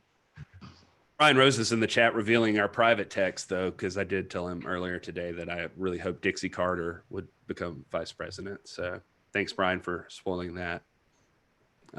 Will, what do you think, buddy? I don't have a lot of thoughts on the VP question. I think, as we mentioned several times before, I mean, I would love for that to be split up among a lot of different contributors. But that position needing to be filled, I think definitely somebody with a mind for the business, and that this is like the job description, but that knows what they're doing and knows how to lead an organization that is built for the fans. And so, but as far as talent, I'm going to bring up the name that I've been bringing up since April 15th when he was released from WWE, and that's Joe Hennig. Because, man, I would love to see Joe Hennig in the NWA, because he's just another guy in that same conversation along with Cody, who was never really given a fair shake based on his ability and what potential he has. And I think if he was able to come to a place like the NWA and create his own character and get himself over, he's got the talent and ability and the charisma to do it. And I would love to see him come in and be a TV champ, or even feud with Nick for the title eventually at some point. I mean, it's another historic name. And that he's at the top of my list of, if we're fantasy booking guys who are available, as far as we know right now, it'd be Joe Hennig. I like that one. Yeah, absolutely. Let's see here. I am seeing Hogan, Bischoff in there as well. So no. Vince Russo's in there. Vince Russo doing anything? Oh my God! Can you get him to come in here, Vince Russo? There you go. Chad Reese. I actually don't hate Vince Russo, though. I mean, I don't have any reason to hate him either. I mean, I don't buy anybody getting hate for any of this stuff. Honestly, like this booking and stuff. Even Vince, like the crap he gets. Who was it that said that? Was it like Aldis? I think maybe that even said that. It's like, even if you. It was Aldis and James Storm that said, "Hey, man, say what you want about Russo, but if you had an idea and you pitched it to him, Russo was teachable on it. He would listen to you and let you run with it." So, I'm not saying he's the right guy, obviously, and none of us know. I mean, we don't have any kind of special contact or some direct line to William Patrick Corgan or anything, but I don't hate the idea of Vince Russo. I mean, I think he did some things that were a product of his time, and in retrospect were unfortunate, but I don't hate him. Yeah. Chad Reese, this question, Will, is expansive. Did you think about this one ahead of time? No. Five. This is one that top five main events of all time. Can be its own episode at some point, but I was just going to throw this in there for like top of mind.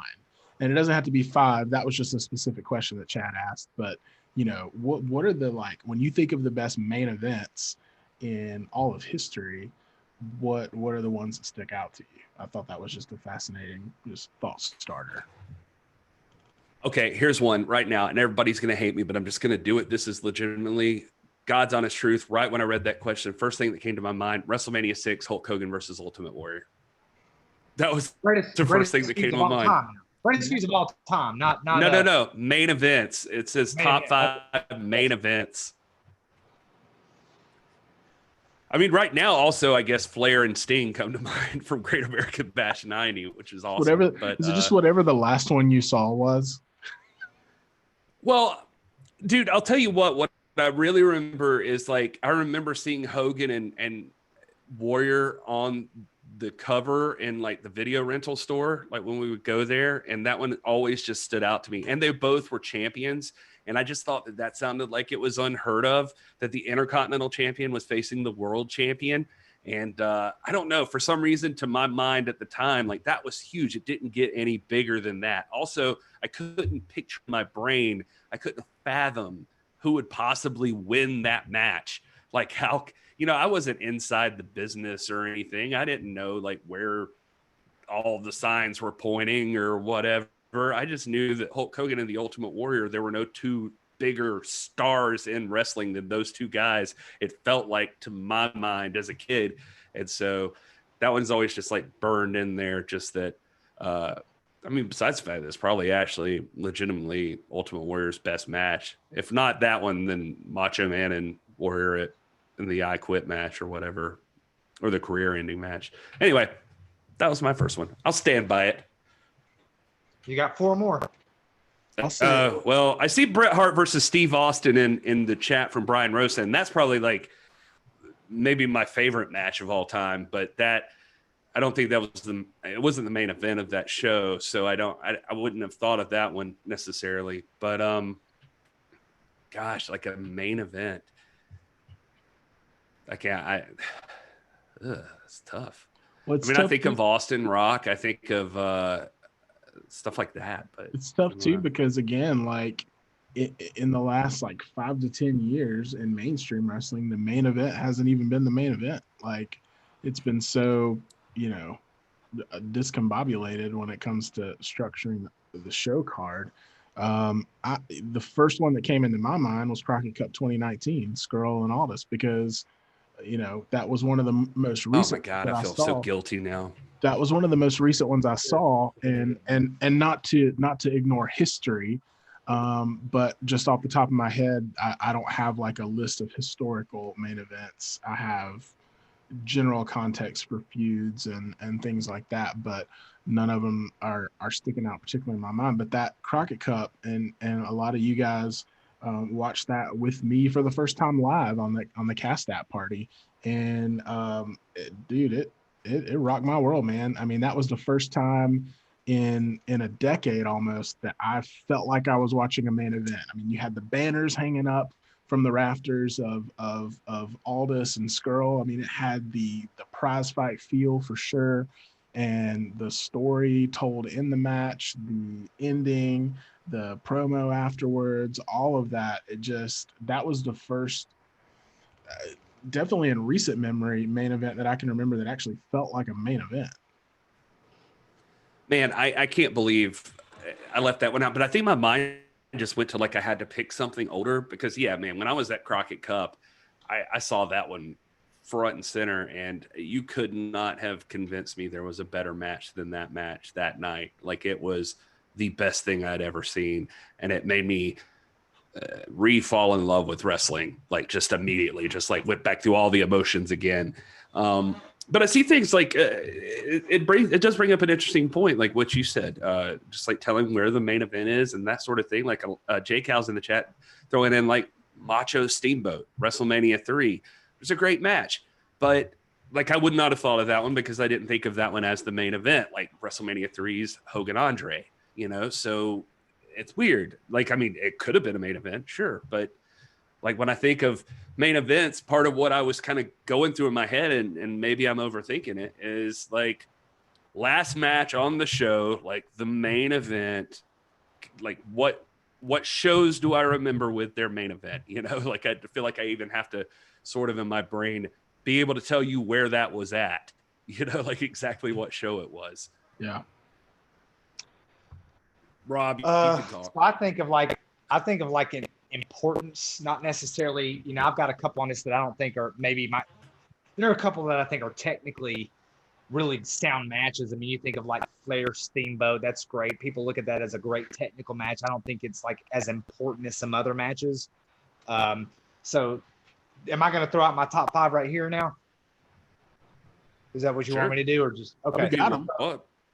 So I think that for one, and I can't wait to hear J Cal comment on this. I think that from establishing the importance of the lineal championship Frank Gotch, George Hackenschmidt, 1908, April 3rd, 1908. We can trace, arguably, and I know Brian Solomon has some contentions with this, but he would say there's at least an argument that the first match of the century ever that established the World Championship that would eventually become the NWA World Championship happened in Chicago on April 3rd, 1908, Frank Gotch and George Hackenschmidt. That's the first really important. You know, that wasn't the last card, though.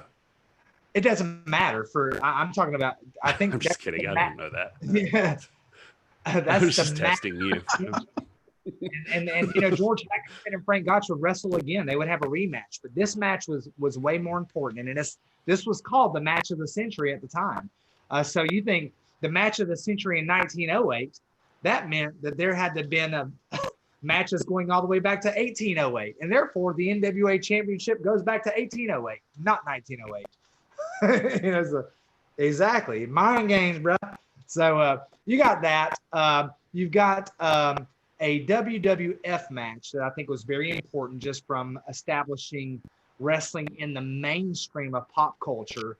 And being generally accepted in the culture in a way that NWA was. And NWA was still, even in the 80s, even though NWA was the best stuff going around, it was still more or less regional and niche.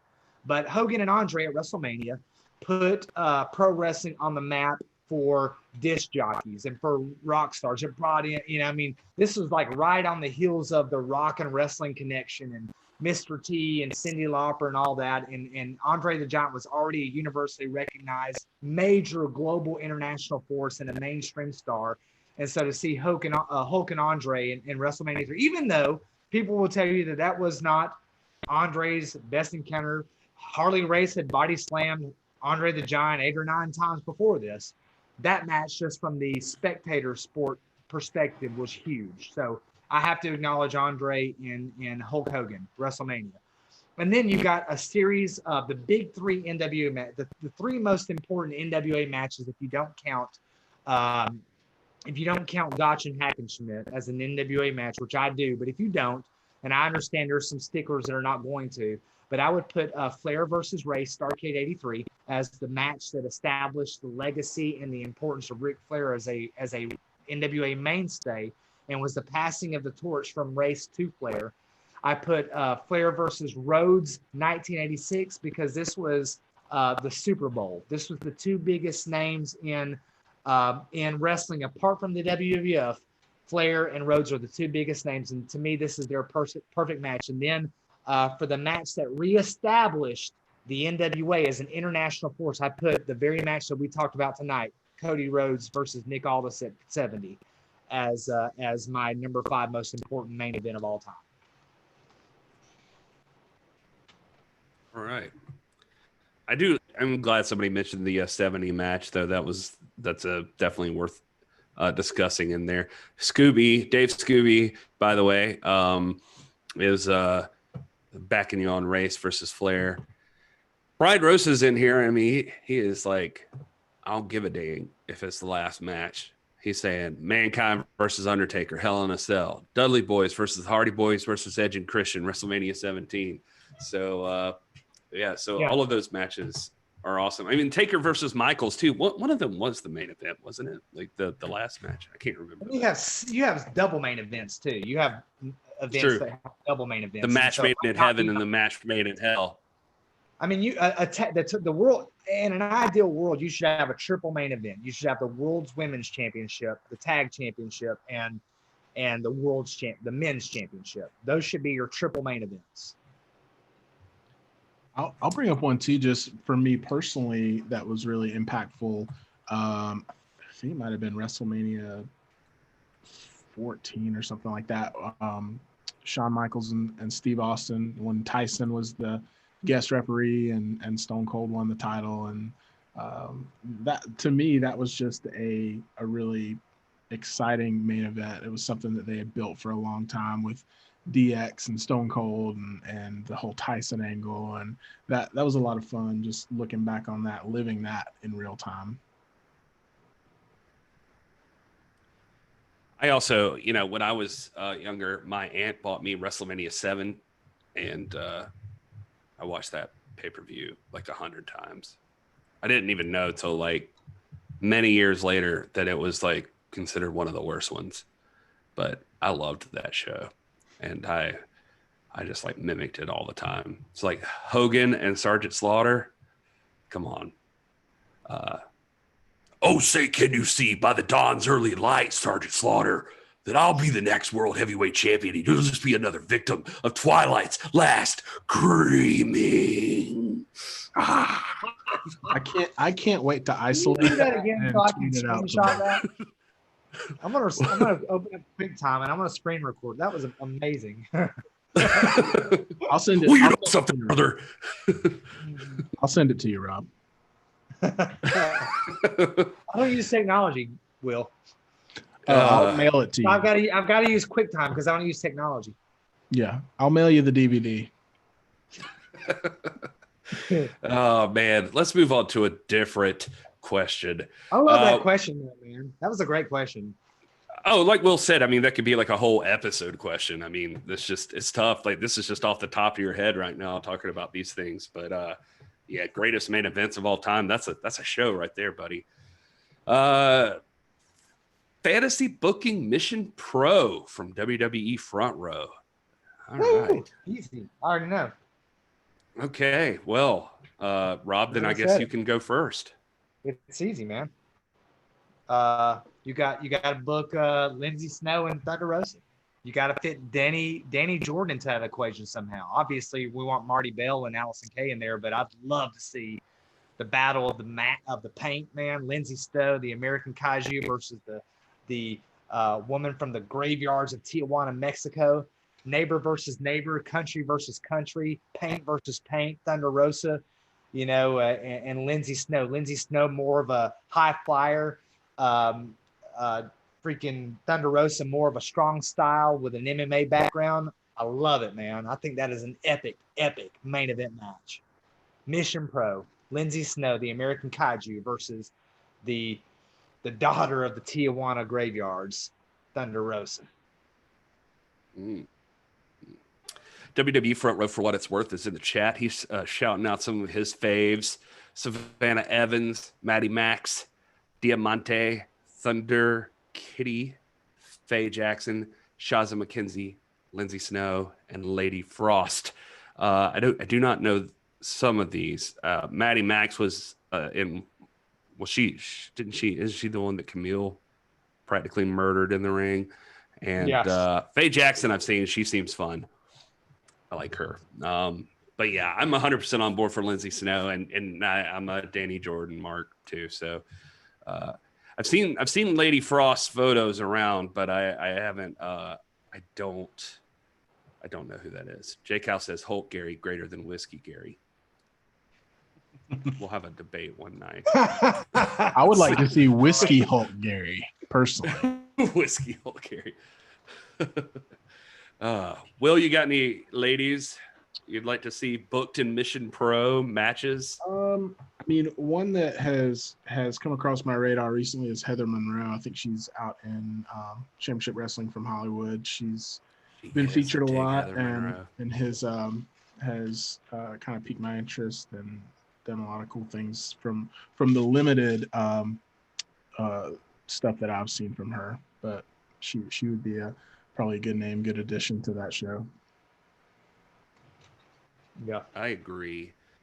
I'm hoping though that definitely, we could see some ladies from NWA in there. Bet Marty Bell would gel with a lot of these people, and Allison Kay could go anywhere. So she, it'd be good. I could see people like Ashley Vox, stuff like that getting a shot. Yeah. All right. That is Fantasy Booking Mission Pro. Hopefully we did you honor WWE Front Row. Let's move on to screw you, Front Row. This one's for me too. Should the NWA titles be defended in other promotions during restructuring? I'll answer that. Excellent. Yes. I don't see why you wouldn't. What's the doc think? That's a very good question, because I think that for one championship, the World's Championship, in my mind, the WWE Championship, the IWGP Championship, or New Japan, I'm sorry, the AEW Championship, Ring of Honor, Impact are all subordinate titles to Sweet Charlotte. That is the wellspring. That is the World's Championship. Our champion is the champion of the WWE and AEW and Impact and Ring of Honor. He is the real World's Champion, and he will defend and should defend the title anywhere where they will allow him to. And I put our champion up against any champion out there. I don't care if it's Drew McIntyre, John Moxley, Billy Budd, whoever. I don't care. Billy Budd. I don't know. Billy Budd's pretty good. I'd love to see Billy Budd in the NWA. That's another name. Yeah, oh my God, he'd kill it. But no, I feel the same way about Thunder Rosa as women's champion, and I think it's if you don't allow Thunder Rosa to defend that NWA World's Heavyweight Championship over in Mission Pro, then you're a goddamn bedwetter. That's what I think. That's right. That's the Burke. She holds the Burke, guys. She holds the Burke, which is the title. It is the women's title. It's not the Divas title. It's not the WWE Women's Championship. It's not the NXT win. It is the Burke. This is the belt. If you're a women's champion, this is the one you want, and she should be able to defend it at Mission Pro and wherever. And hopefully she will. I don't know that, but I'd love to see it. Yeah, I think she would totally do it as long as it's okayed by the NWA. But at this point, yeah, why wouldn't you? Let's see the championship show up elsewhere. Definitely at least in Mission Pro and like CWFH, where there's like relationships there to be had. I don't see any problem with that. Teresa Serrano, by the way, Brian Rosa mentions and says we should keep an eye on her. So if you're listening or watching, Teresa Serrano, check her out. I'm gonna. So I take Brian Rosa's word as gospel. Let's see here. So we're all on board with championship defenses in other locations. And we got another question here from Turbo. Beautiful Turbo. He says, should NWA do tapings with Championship Wrestling from Hollywood? Well, that kind of falls in line there. I'll answer that one. Yes. Okay. Well, next question. I was on board with that one. Next question. Oh, man. So, yes, Will says, I agree. I think that they should definitely. I mean, but that feels like kind of the similar deal. Like, why not? Why, if they're comfortable with it, like, why wouldn't Aldis and Rosa and those folks even want to just show up there? Why wouldn't just the talent just compete in matches? It seems like a good way to. One of the things I think is going to be crazy is just the amount of people that don't. You see the people over at Tried and True, they're still training and stuff like that. But I wonder, is Aldis getting ring time? That's what I want to know. I don't need him to come back from this big hiatus and not be warmed up. He needs to be ready to defend. I have a future guest on Piper's Notes. We've actually recorded. I've got 8 or 9 weeks of episodes in the can ready to go from the likes of Nikita Koloff to Matt Lynch here locally, one of the really great tag team wrestler, to a guy named Alex Taylor, who was trained at the Seth Rollins School, has worked with Crimson. He's part of them Tennessee boys, and he goes and does a class at Tried and True. And he says that it's not uncommon for, during one of his lessons, and this will come out on our show, it's not uncommon for, when Tom's giving his lesson or when he's giving him, for Nick Aldis to come in and roll around and keep in shape and work and all that. So I have it on good authority that Nick Aldis is in shape, ready to defend that belt anywhere. He's ready to go. He's staying on top of his game. Will, do you have any authority on Nick Aldis' shape? It's good. Okay. Just checking. All right, folks. Well, that's all the early Twitter questions we're gonna do. If you guys have things you want to talk about in the chat, now's the time to get them in, or else we gotta wrap this thing up. Daddy gotta work tomorrow, so just throwing that out there. The revolt in NWA, maybe. I suppose they could. So there's some major major connections that can make that happen. Brian Rosa says he can guarantee that Thunder Rosa never gets out of shape. So Thunder Rosa's already. We see her like YouTube, like that lady's always working out. We weren't debating that. We're pretty sure. Yeah. Thunder Rosa always ready to whip some tail. Oh, let's see here. Anything else from you guys before we wrap this thing up? In the meantime, while you're thinking on that, just don't forget the NWApod.com,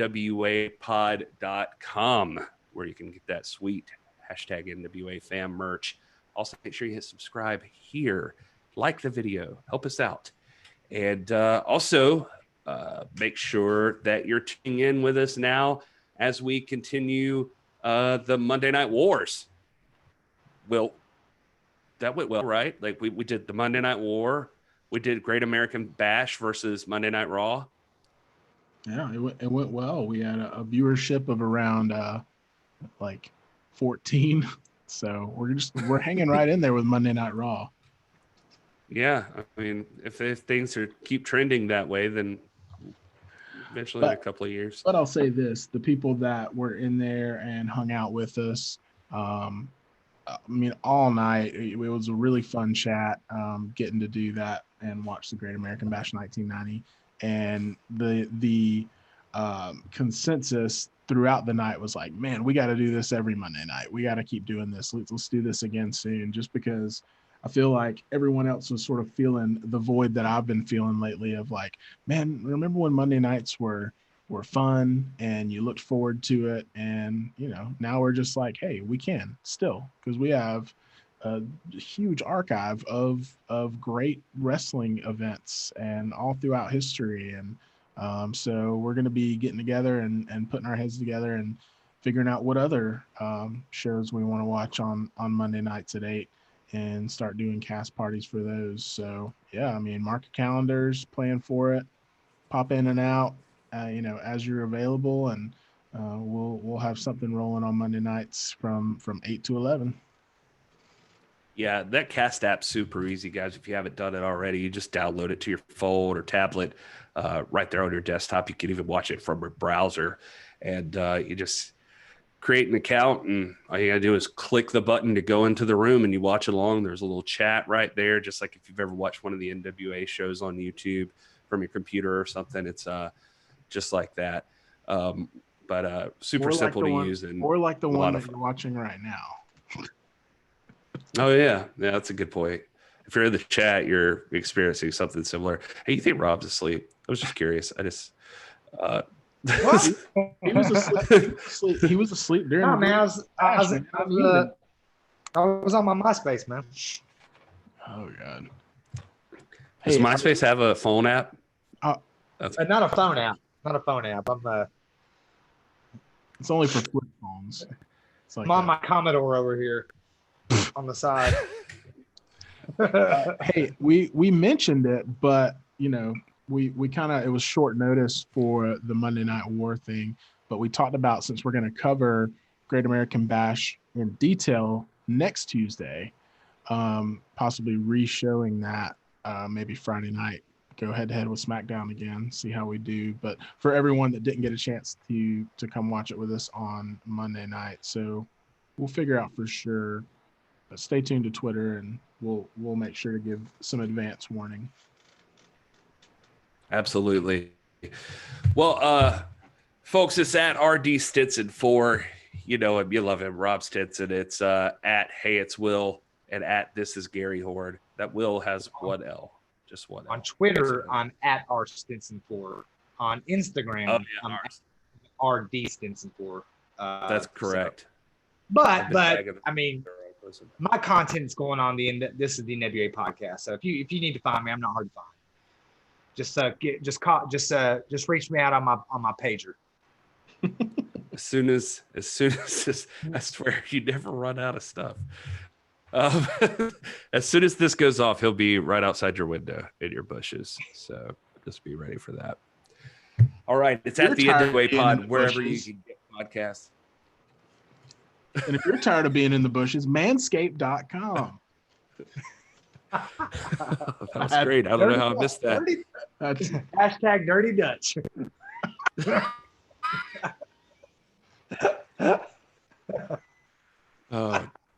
Rob wants you to hashtag his wiener. This is the NWA Pod After Dark, ladies and gentlemen. But code NWA Pod does get you 20% off and free shipping at manscaped.com. So you should totally do that because you got to. Anyway, I'm tired, man.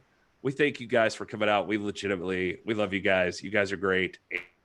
And you on Friday, it sounds like. And if not, then Sunday when we go live next time. And we're always available online. But until next time, enjoy your gravy cake.